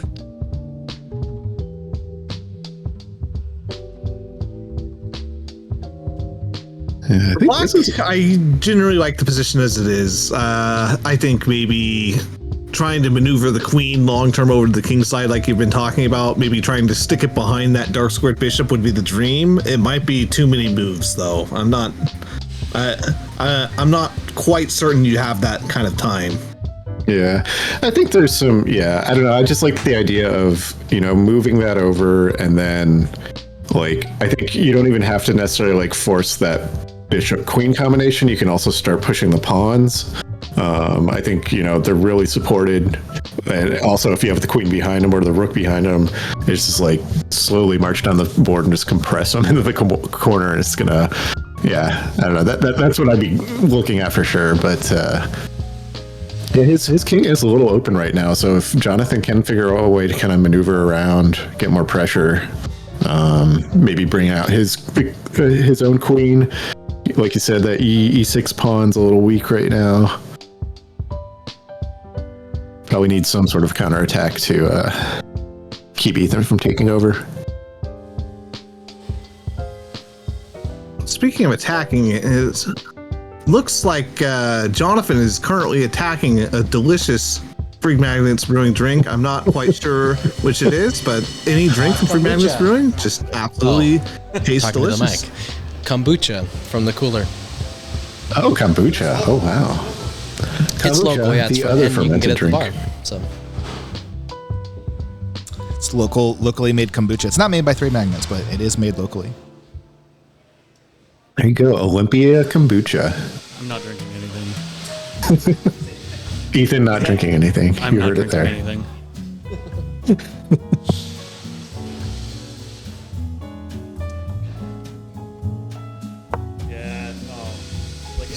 It's looking like we have a move on the board. there's a few I'm pondering.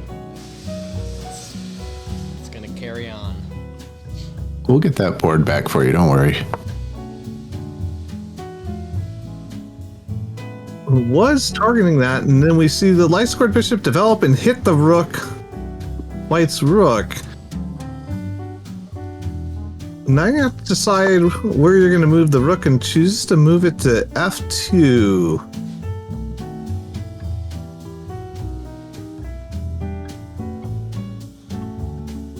Yeah, I kind of like this from Ethan. Jonathan's got to be careful not to, like you were saying, the bishops are already kind of restricted. He's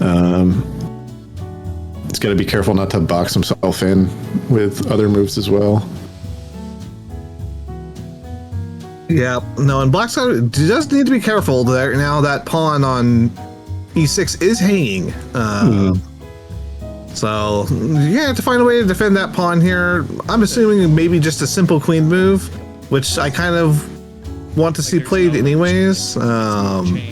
to try to get that queen developed over to the king side, like we've been saying. So I think say something like queen to e7 or queen to d7. It would be either one of those moves looks quite pleasant. Yeah, I like e7 because I really, the fact that queen can, stay on that dark diagonal and get over the king side quickly if needed. I like having that advantage for Ethan. The only reason why I'm not a huge fan of that is mostly because if I could just place a piece in the position, I would move the bishop to g5 and place the queen onto h6 if I was black. Doubling up an attack on that weak pawn. But I don't know how realistic it is that you're ever going to be able to get that in there, because by the time that you move that bishop over one and then move the queen over a couple of moves, like it's a lot to just line up one battery against one pawn.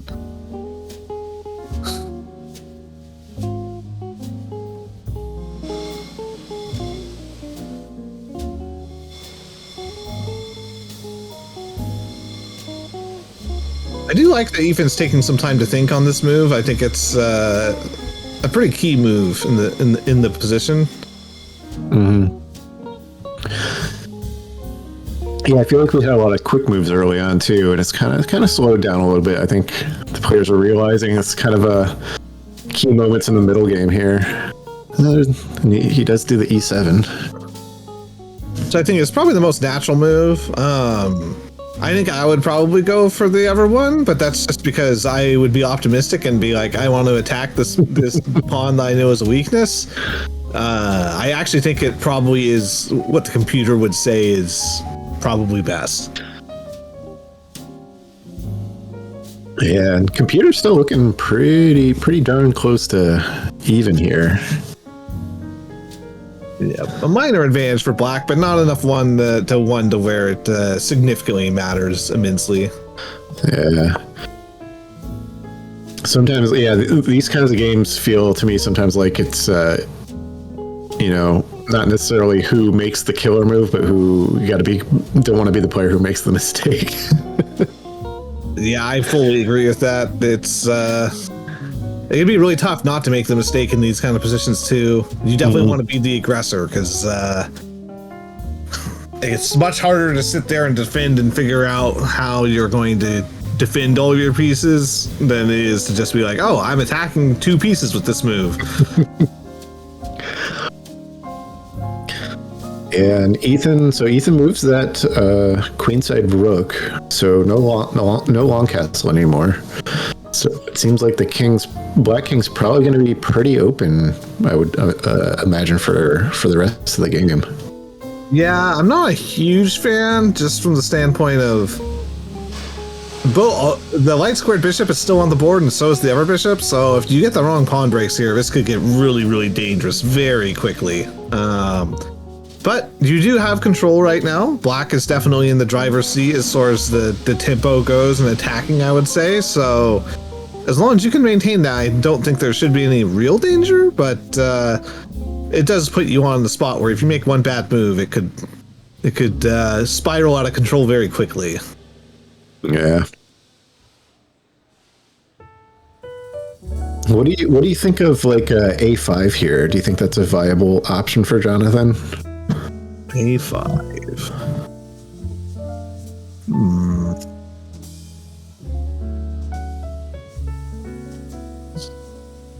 I think it actually is.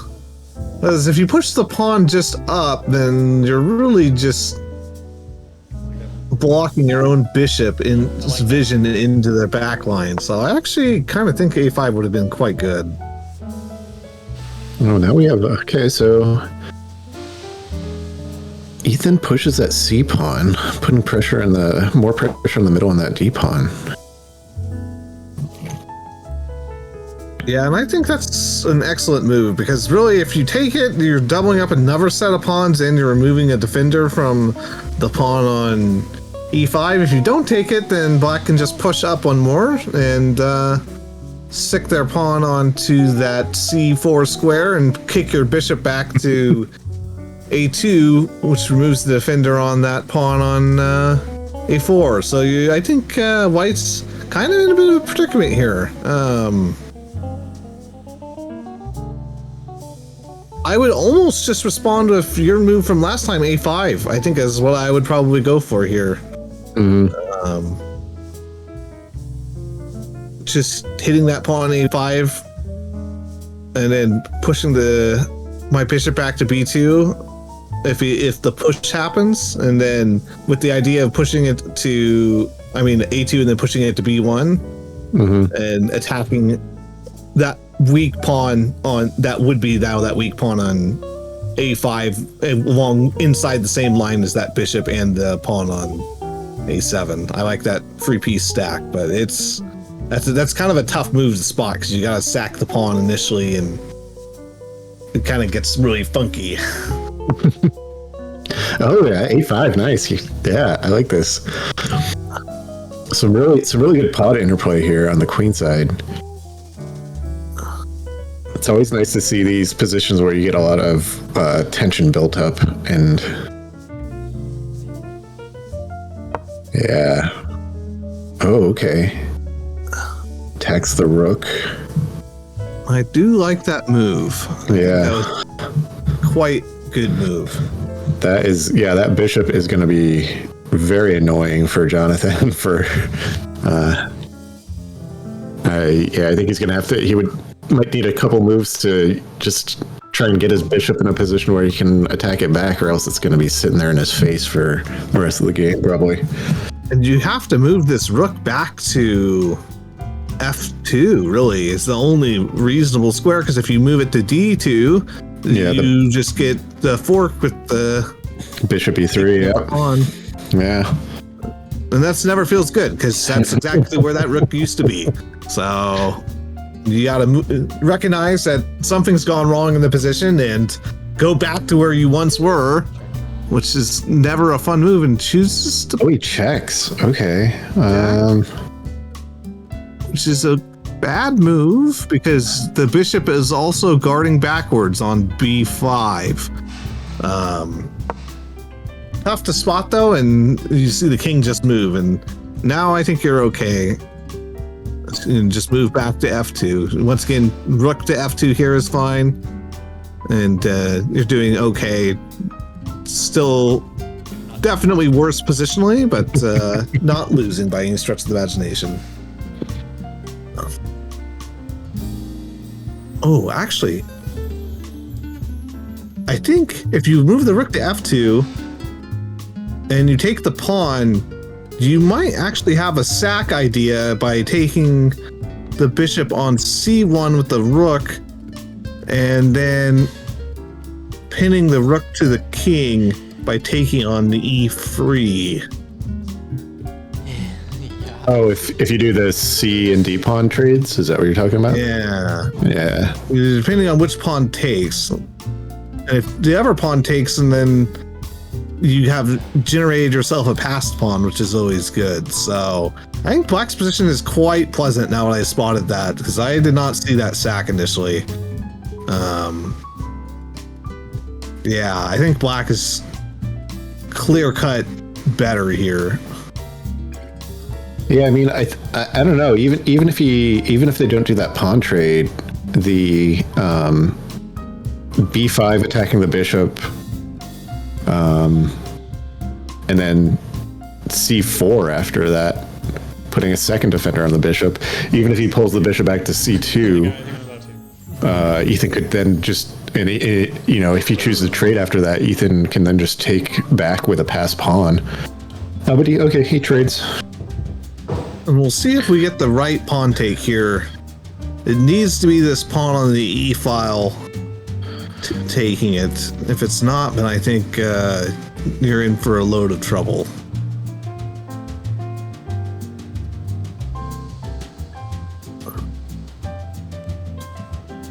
The good news is it's much more natural to take with that pawn, just because you get that pawn chain.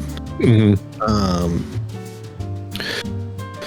Yeah, I think, maybe Jonathan might be worried though about. Okay, yeah, I think. Question is now: does Ethan trade or does he pull back his bishop? I feel like he's probably gonna. Yeah, he trades. I think it's the right call. Now you probably want to take with the queen here. Would be my instinct, because if you take with the rook, then you're gonna end up having that pawn take on a5 at the end of the line, and your rook's not there to immediately start attacking it. I would also try to look to trade the bishop, your light squared bishops now, and then it's all going to be about making sure your king is active enough to stop any pawn push on the e-file. Definitely not straight lost, but once again, very hard to play if you're white here. Didn't all yeah, you gotta be very careful. The computer has it pretty even, but still have a gnarly. Yeah, I think Yeah. that requires a lot of very sharp play. Right. Knocked off some of the fringe.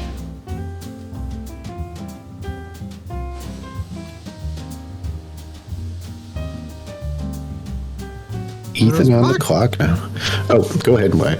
As black, I don't really see what moves do you see here, Funk? I don't really see anything outside of taking that pawn on a5 that looks particularly pleasant. Maybe, I don't know. What do you think about actually? I was thinking push the pawn. Yeah, b5. Like, I mean, Jonathan might be pulling the bishop back anyway if he wants to trade. Oh, but now he moves the rook. Computer doesn't like it. And I think that's just because you could just take on a5, probably. So takes back, or maybe you just play bishop to b5. Also, yeah, that was the first thing I saw. Is bishop b5. Kind of, yeah. So you take, I don't think there's a bishop b5. If the rook retreats, I don't think there's a good way to defend the pawn after the bishop trade. So, but he pulls back. It's now kind of back to an even game according to computer. Yeah, I think you have to trade here if you're black, and sure enough. Yeah. Now I think Ethan again has to consider what to do with this A and B pawns over there. I feel like Khajiit. I'd be very frustrated if I was Ethan here, because I would feel like I was better for most of the game, and when I look at the board, I see that I have a pass pawn, but I have no idea how to actually make that pass pawn into a queen.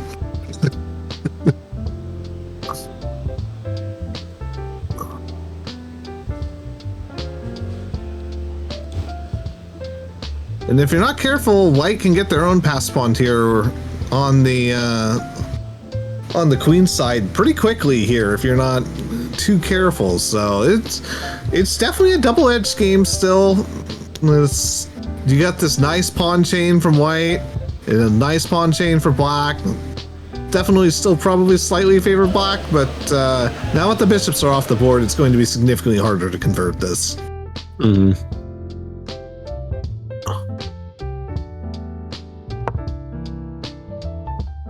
Okay, queen. He moves the queen over to support those pawns.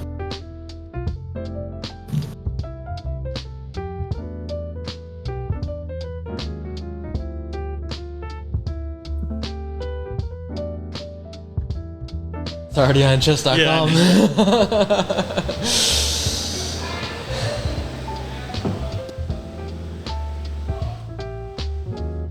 Yeah, Jonathan a little less time at this point. 18 getting almost 18 minutes left, but still plenty of time for now. But if they keep kind of trading more or less evenly, this could be a get down to an end game where it's whoever's really more precise in their pawn and king play might win out.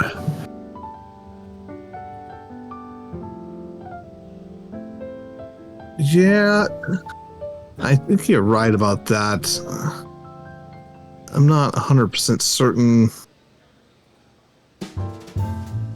what white needs to do here.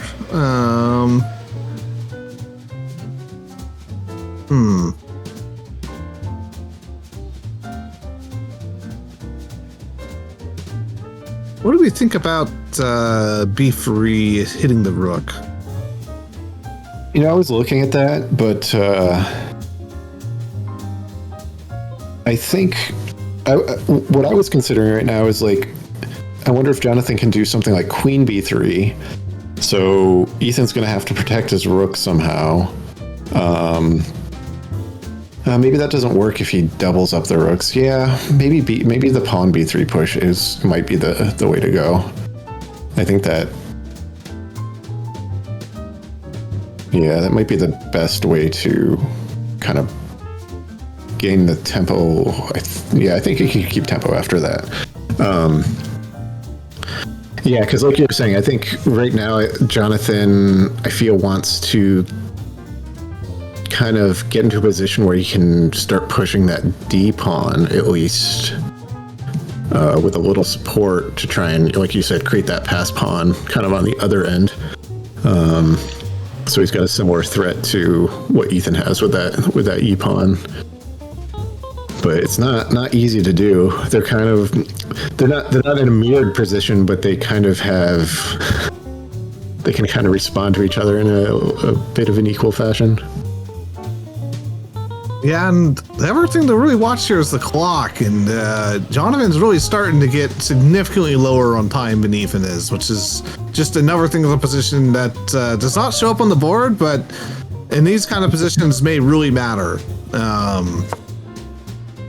Yeah, there's the b3 pawn. I do like that. I think that's, yeah, Ethan looked like he probably already considered that. He just pulls the rook all the way back. Yeah, I think it has upsides, but it also has downsides. You maintain the tempo, but if you're a queen b3, I think you could have taken and potentially had a little bit better position versus, I think this position is much more double-sided, but black still has the advantage. And with how low the clock is, I'm actually starting to become a much bigger believer in your move, and the position might have been better considering the clock that was left in the game. Because I don't really see a good way to play this without immediately getting counterpunched by that pass pawn that black has on the E file. Mm-hmm. Yeah, like I said, they kind of got similar equal threats each way, where somebody can try something, but it doesn't necessarily they can't necessarily, keep that advantage without the other person then following up. But he does push the E pawn now, so getting a little action. See how Jonathan faces this. I imagine it's just going to be rook to e2, but okay. Rook to d3. Yeah, we get another pawn push. Makes sense. Yeah, I think another interesting move there might have been queen to e4. I'm not entirely sure because I didn't really have time to evaluate it, but the pawn push works and it creates a threat with the pawn push to just straight up to f3 as well. Yeah. I mean, I think you can still bring in queen e4 at this point too, which further restricts the pawn movement. And now that I like Ethan moving that H file rook over to the D file now, there's a lot more pressure on that D pawn now that that kingside rook has to kind of be a little bit of a defender against that pass pawn. Oof. And I really don't like that move. I don't understand what that move does per se, other than just stop the whole chain from coming, but a simple queen to e7, I think, looks absolutely delightful for black. Mm-hmm. I mean, I feel like you could still even play the queen to e4 move here. Still excellent, yeah. And just keep pushing it And that puts even more pressure on the D pawn. You got the E pawn can now be pushed along with the F pawn. Yeah. Now it's computer showing a little advantage for Ethan, and I feel like I'm seeing that on the board at least right now. Yeah, I think this is the first time where you really get to see an actual light if you're black here. And I think it's really important to take a think about what you want to do here, because there's lots of excellent moves in the position, but there's also ways to misplay the position still. So, ooh, yeah. See, he moves the rook back. I think, yeah. Ooh, I think that was much stronger over there on that D file. And I wonder what you're going to do. Maybe you take on B6 here and then move the rook to F? Chooses to push. Yeah.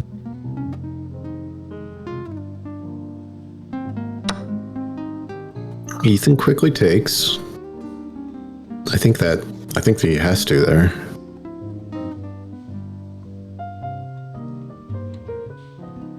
I'm sure they're roasting me about breaking my pawn structure, but And I think the correct move here might like stuck. We're like, actually be rook to D1. As you take, then you have queen takes rook here on D5. Oh, yeah. Let's see if he sees it. Ooh, that would be brutal if he can find that move. Oh no! Ooh. Now we have queen takes H7 check, and winning the queen. Well, he can interpose the rook, but I think there's still queen F. Well, you push the pawn, you push the E pawn after, and the king has to. King moves, then you can move the. Well, it depends on where the king moves, but then you have rook follow-ups after that, I think. Oh wait, no, if you push the pawn up to E, and then move the king up, and you also have the check with the H pawn as well. moves ago, I know, Mm-hmm. I know.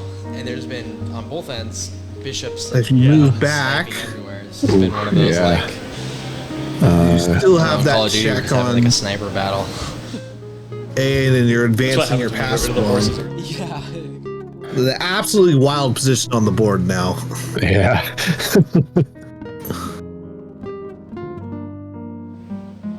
And I kind of like going for this pawn push on E6. Yeah, I think that's the move. Tough. I mean, move. there's spot. Finds it. Maybe. Yeah, I think a lot of the moves with the king after that are, if you don't, even the good moves with the king, I don't think are that great, but it's very easy to possibly lose a queen or a rook after that if you're not careful. Yeah, I actually don't know if there is any good moves after that, because the queen can just always fall back and create all sorts of nasty opportunities. This might just be the death knell kind of position. Yeah, brief reprieve, but I don't know if I don't think Ethan's got a great response. Threatens that pawn, so queen puts pressure on that rook from the queen. And now I think we might see a queen F6 check here.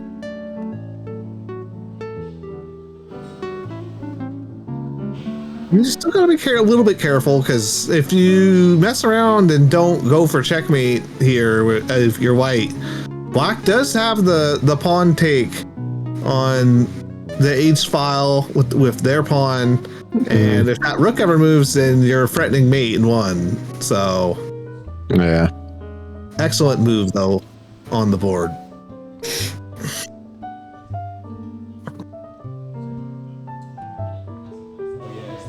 I think king G8's forced, I believe. Well, not forced, but obviously you wouldn't want to move to king E8. Yep.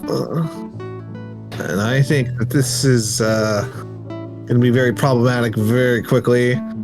I do wonder if we will see maybe a check on D8 with the rook trading the rooks. Would not shock me. Also see a pawn push here, getting the pawn onto E. Yeah, I feel like the pawn push is what I'd do if I was Jonathan. Also, maybe have an idea of the H pawn taking on G5 there. It's one other idea you could play. How he pushes, it's computer swings back to black a little bit here.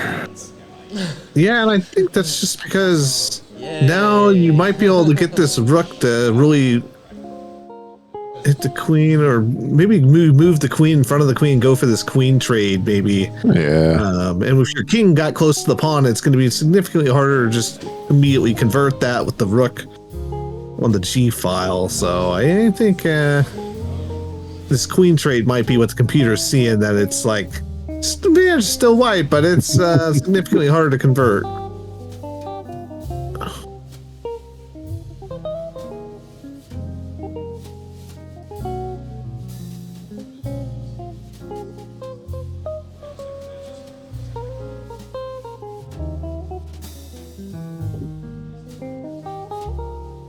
But this is where that time advantage that black has built up and really come in clutch. Yeah, I was going to say, Jonathan's down to 10 minutes now. Ethan doubling his time. So plenty of time to consider his moves here.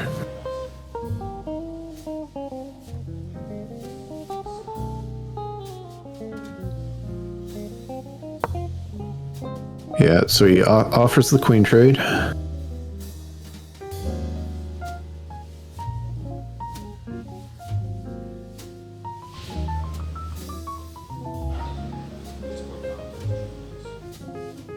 I think that was the best move in the position. I'm not sure what white plays if they don't trade here. I mean, maybe just a simple takes on G5. Oh, okay. Well, okay. So it's a rook trade, I guess.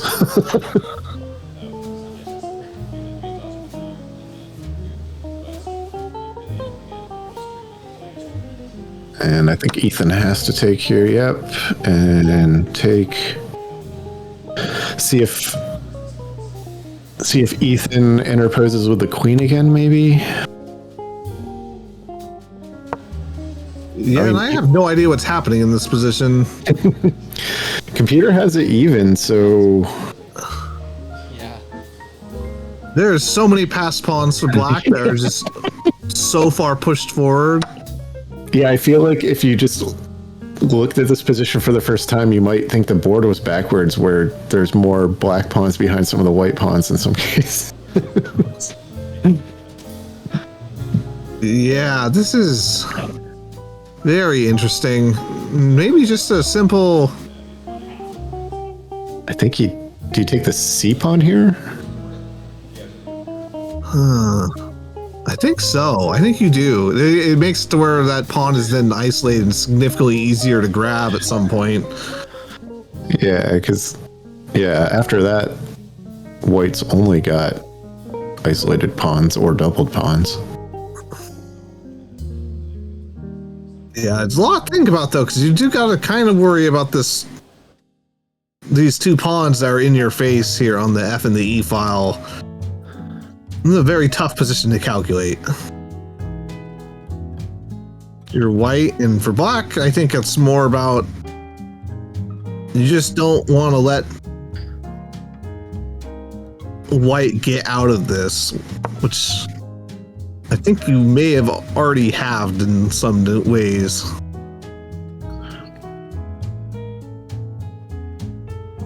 Okay, queen moves up here.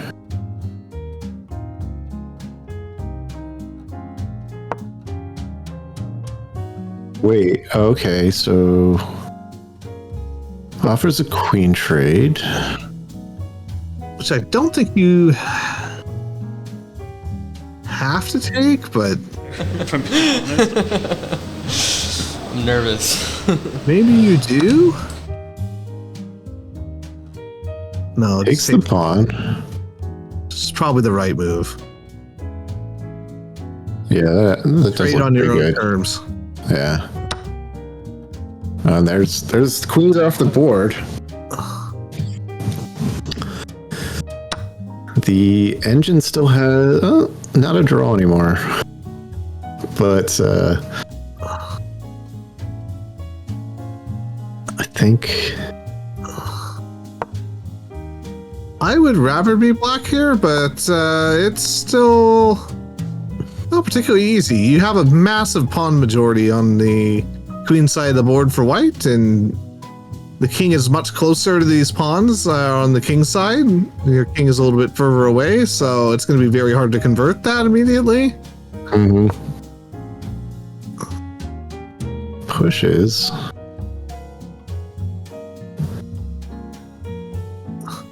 I actually kind of like that because that means that you can choose to not take, and then probably wisely, because I'm not going to say if you do take it, then you do get that chained pawn majority. Now you won't. Now it's just going to be isolated.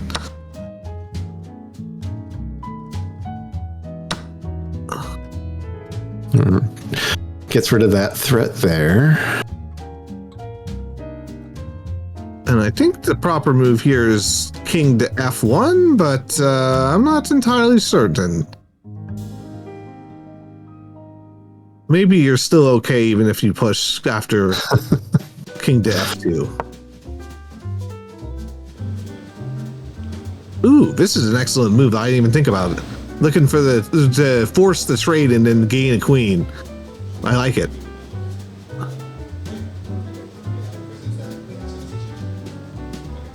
Yeah, so is it E2 here then?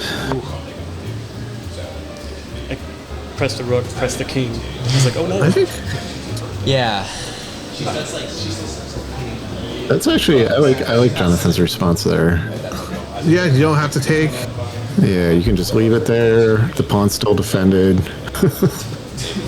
And then still got the threat of the center pawns.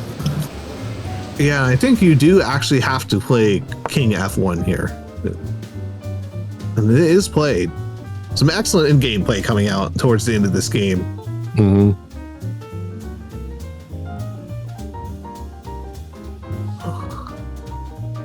So now it's in black's camp once again. I'm figuring out, okay, we have the same amount of pawns. Mine are more pushed, and though your more pushed pawn is I'm in trouble.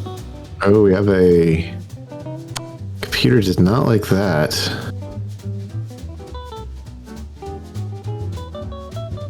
I think you have to interpose the rook, right? I think you. I think you do, maybe. Yeah, you do, because after the takes, I think it's just losing. Because you're going to be able to push this pawn on the c file. Mm-hmm.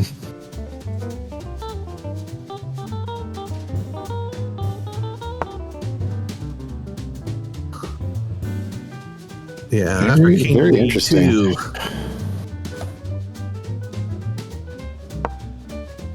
I don't see a response anymore for black that is going to be able to work. Yeah, it's moving the king down. Don't know if... I think that check was a little early, but I think he's still in okay position.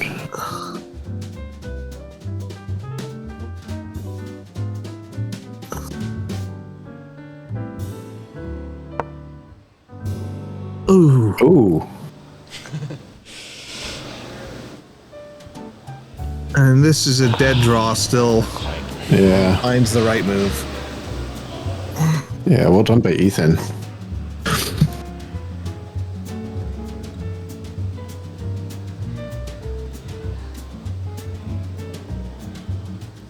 We could really mess with him and just take a draw.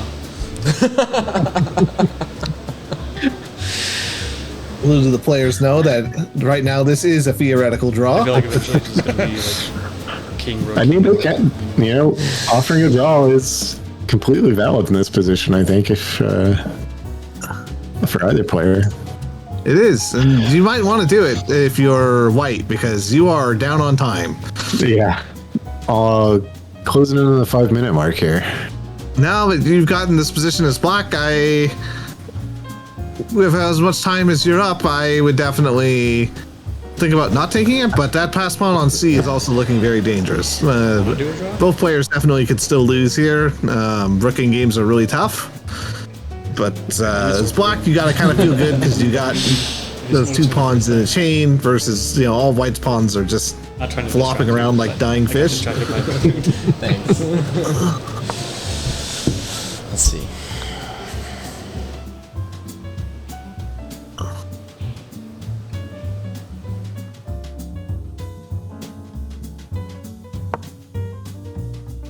Oh.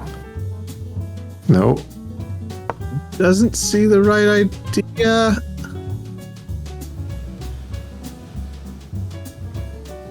See if Jonathan can take advantage. These are not easy to play, though. It takes a lot of practice to actually, take advantage of these positions or maintain the draw. Yes, this is not an easy position to play, but I think that was the correct move. Mm-hmm. Trade the rooks here. And now you are just dead lost.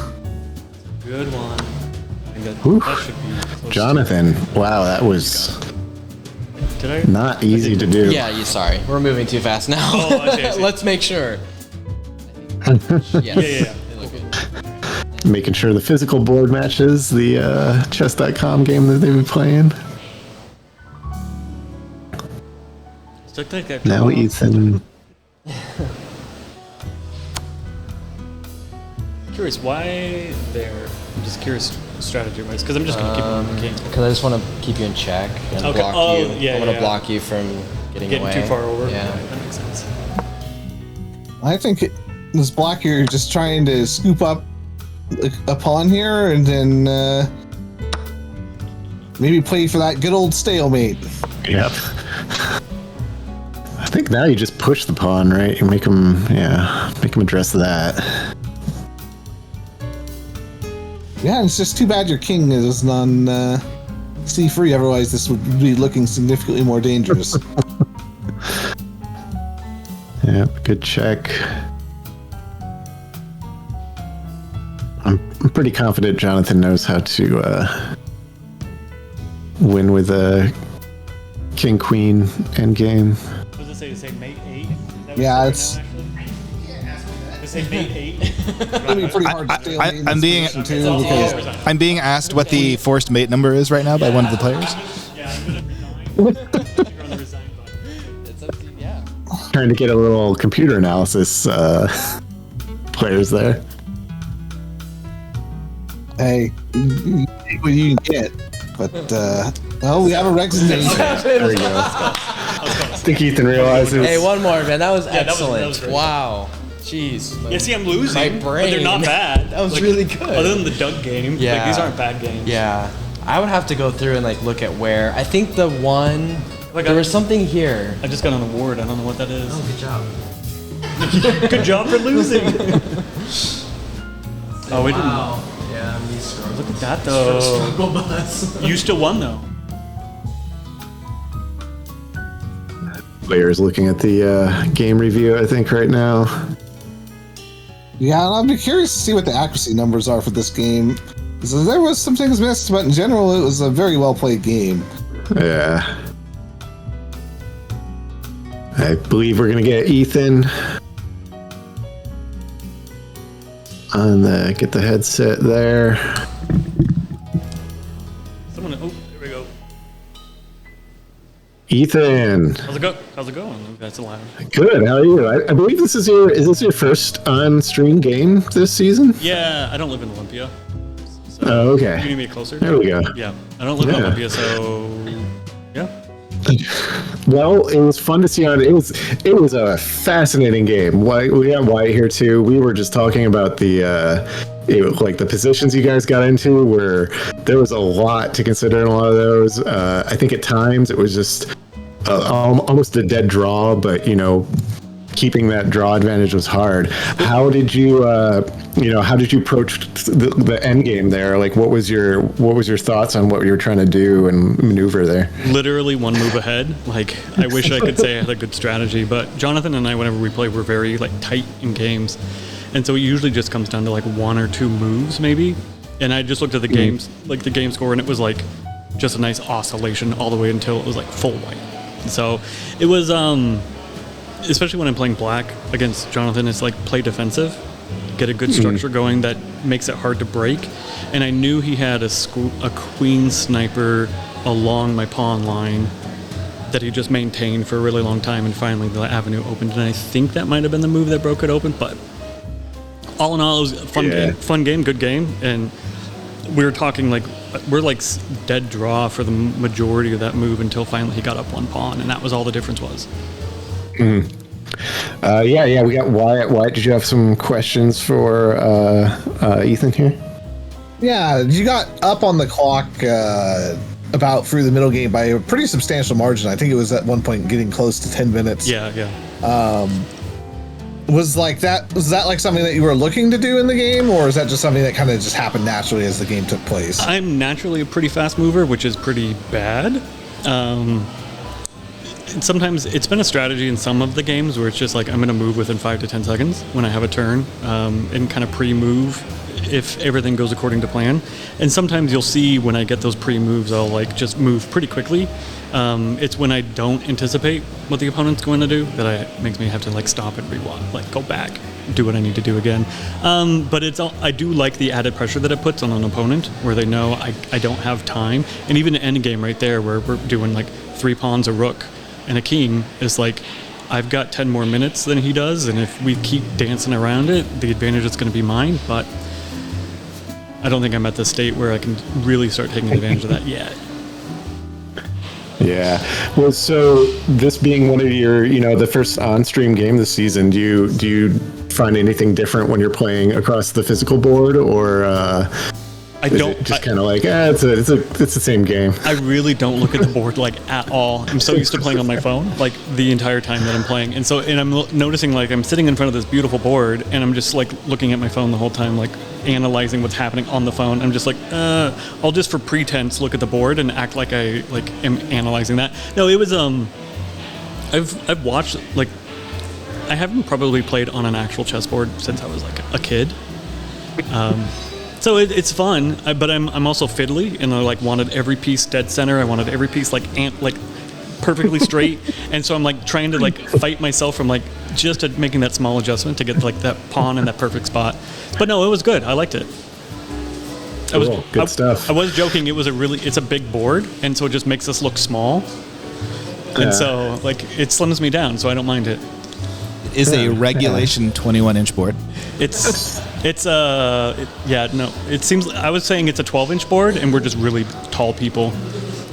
Sounds like producer Smashley is offended by the accusations of the size of his board. So yeah. Okay, well, thank you. Like I said, it was a great game to watch. Well fought. It was, I think you'll have some fun just analyzing that. There's some good positions you can go back to and just, look at some options there, because there's, both players. It was a really fun one. So perfect. Well, thanks, guys. Yeah, thank you.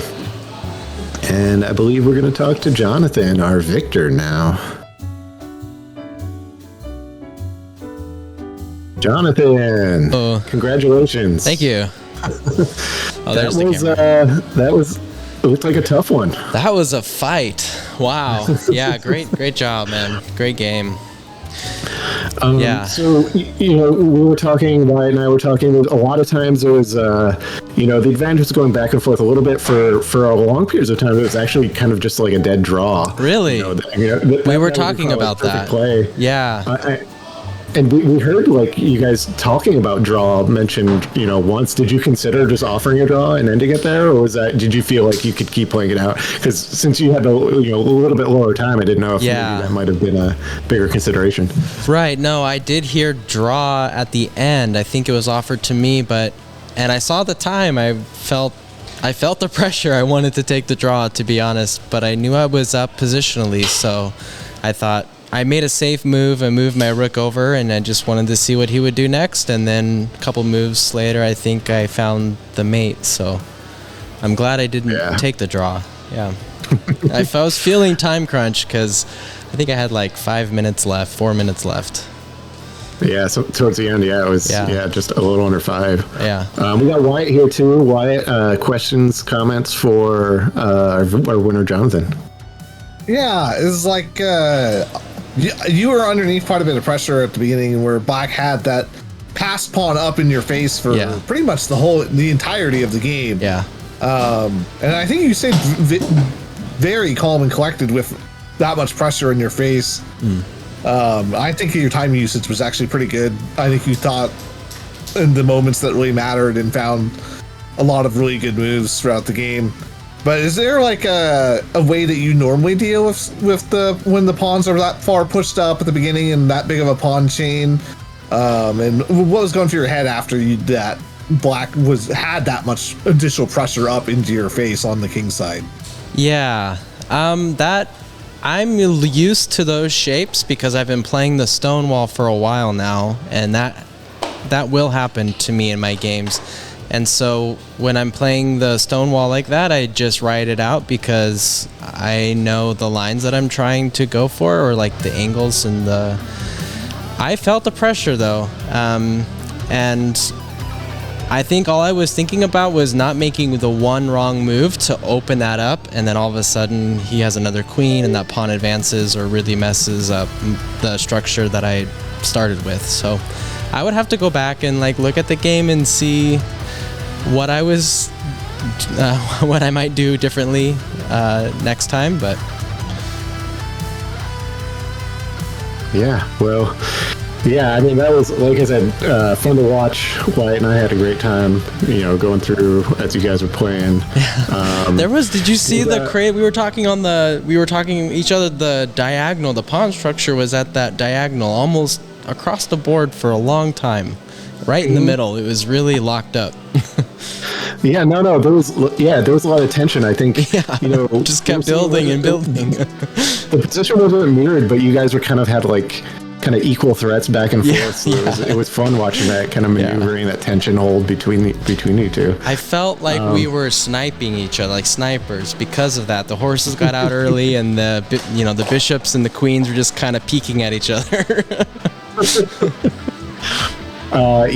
So one final question. You had the human tunnel entrance. Did you is that your normal human tunnel crew, or did you have to do some recruiting for that one? No, I think we just asked whoever was sitting at the table, more like they got voluntold. Let's go.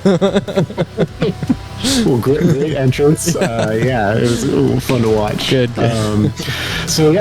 Thanks again. Congratulations. Thank you. Solidifies. Yeah, you're now. I think you're gonna have. Depending on other games, I think right now you're 8 or 9 points up. I gotta take a closer look, but okay. Good hold on first place for now. So congratulations for that as well. Thank you. Thanks for having us out. This is really fun. So. All right. Thanks again, Jonathan. All right. Thanks. Okay, that is our final game, so we're going to wrap it up here. I am Funk. Wyatt is here with me. Wyatt, any shout-outs before we go? Just shout out the producer Smashley, and it's been a great time. Shout out the players for playing some excellent games. We had a lot of really fun games today. Yeah, for sure. We also had John on the horn earlier for our first 2 games as well. Thanks again to 3 Magnets, as always, being gracious hosts for Olympia Chess Blunders. And make sure you tune in again. We're doing this, trying to do this every Thursday. It's got a few more weeks. And it's a fun time. So thanks again. Thanks everybody for watching, and we'll catch you next time.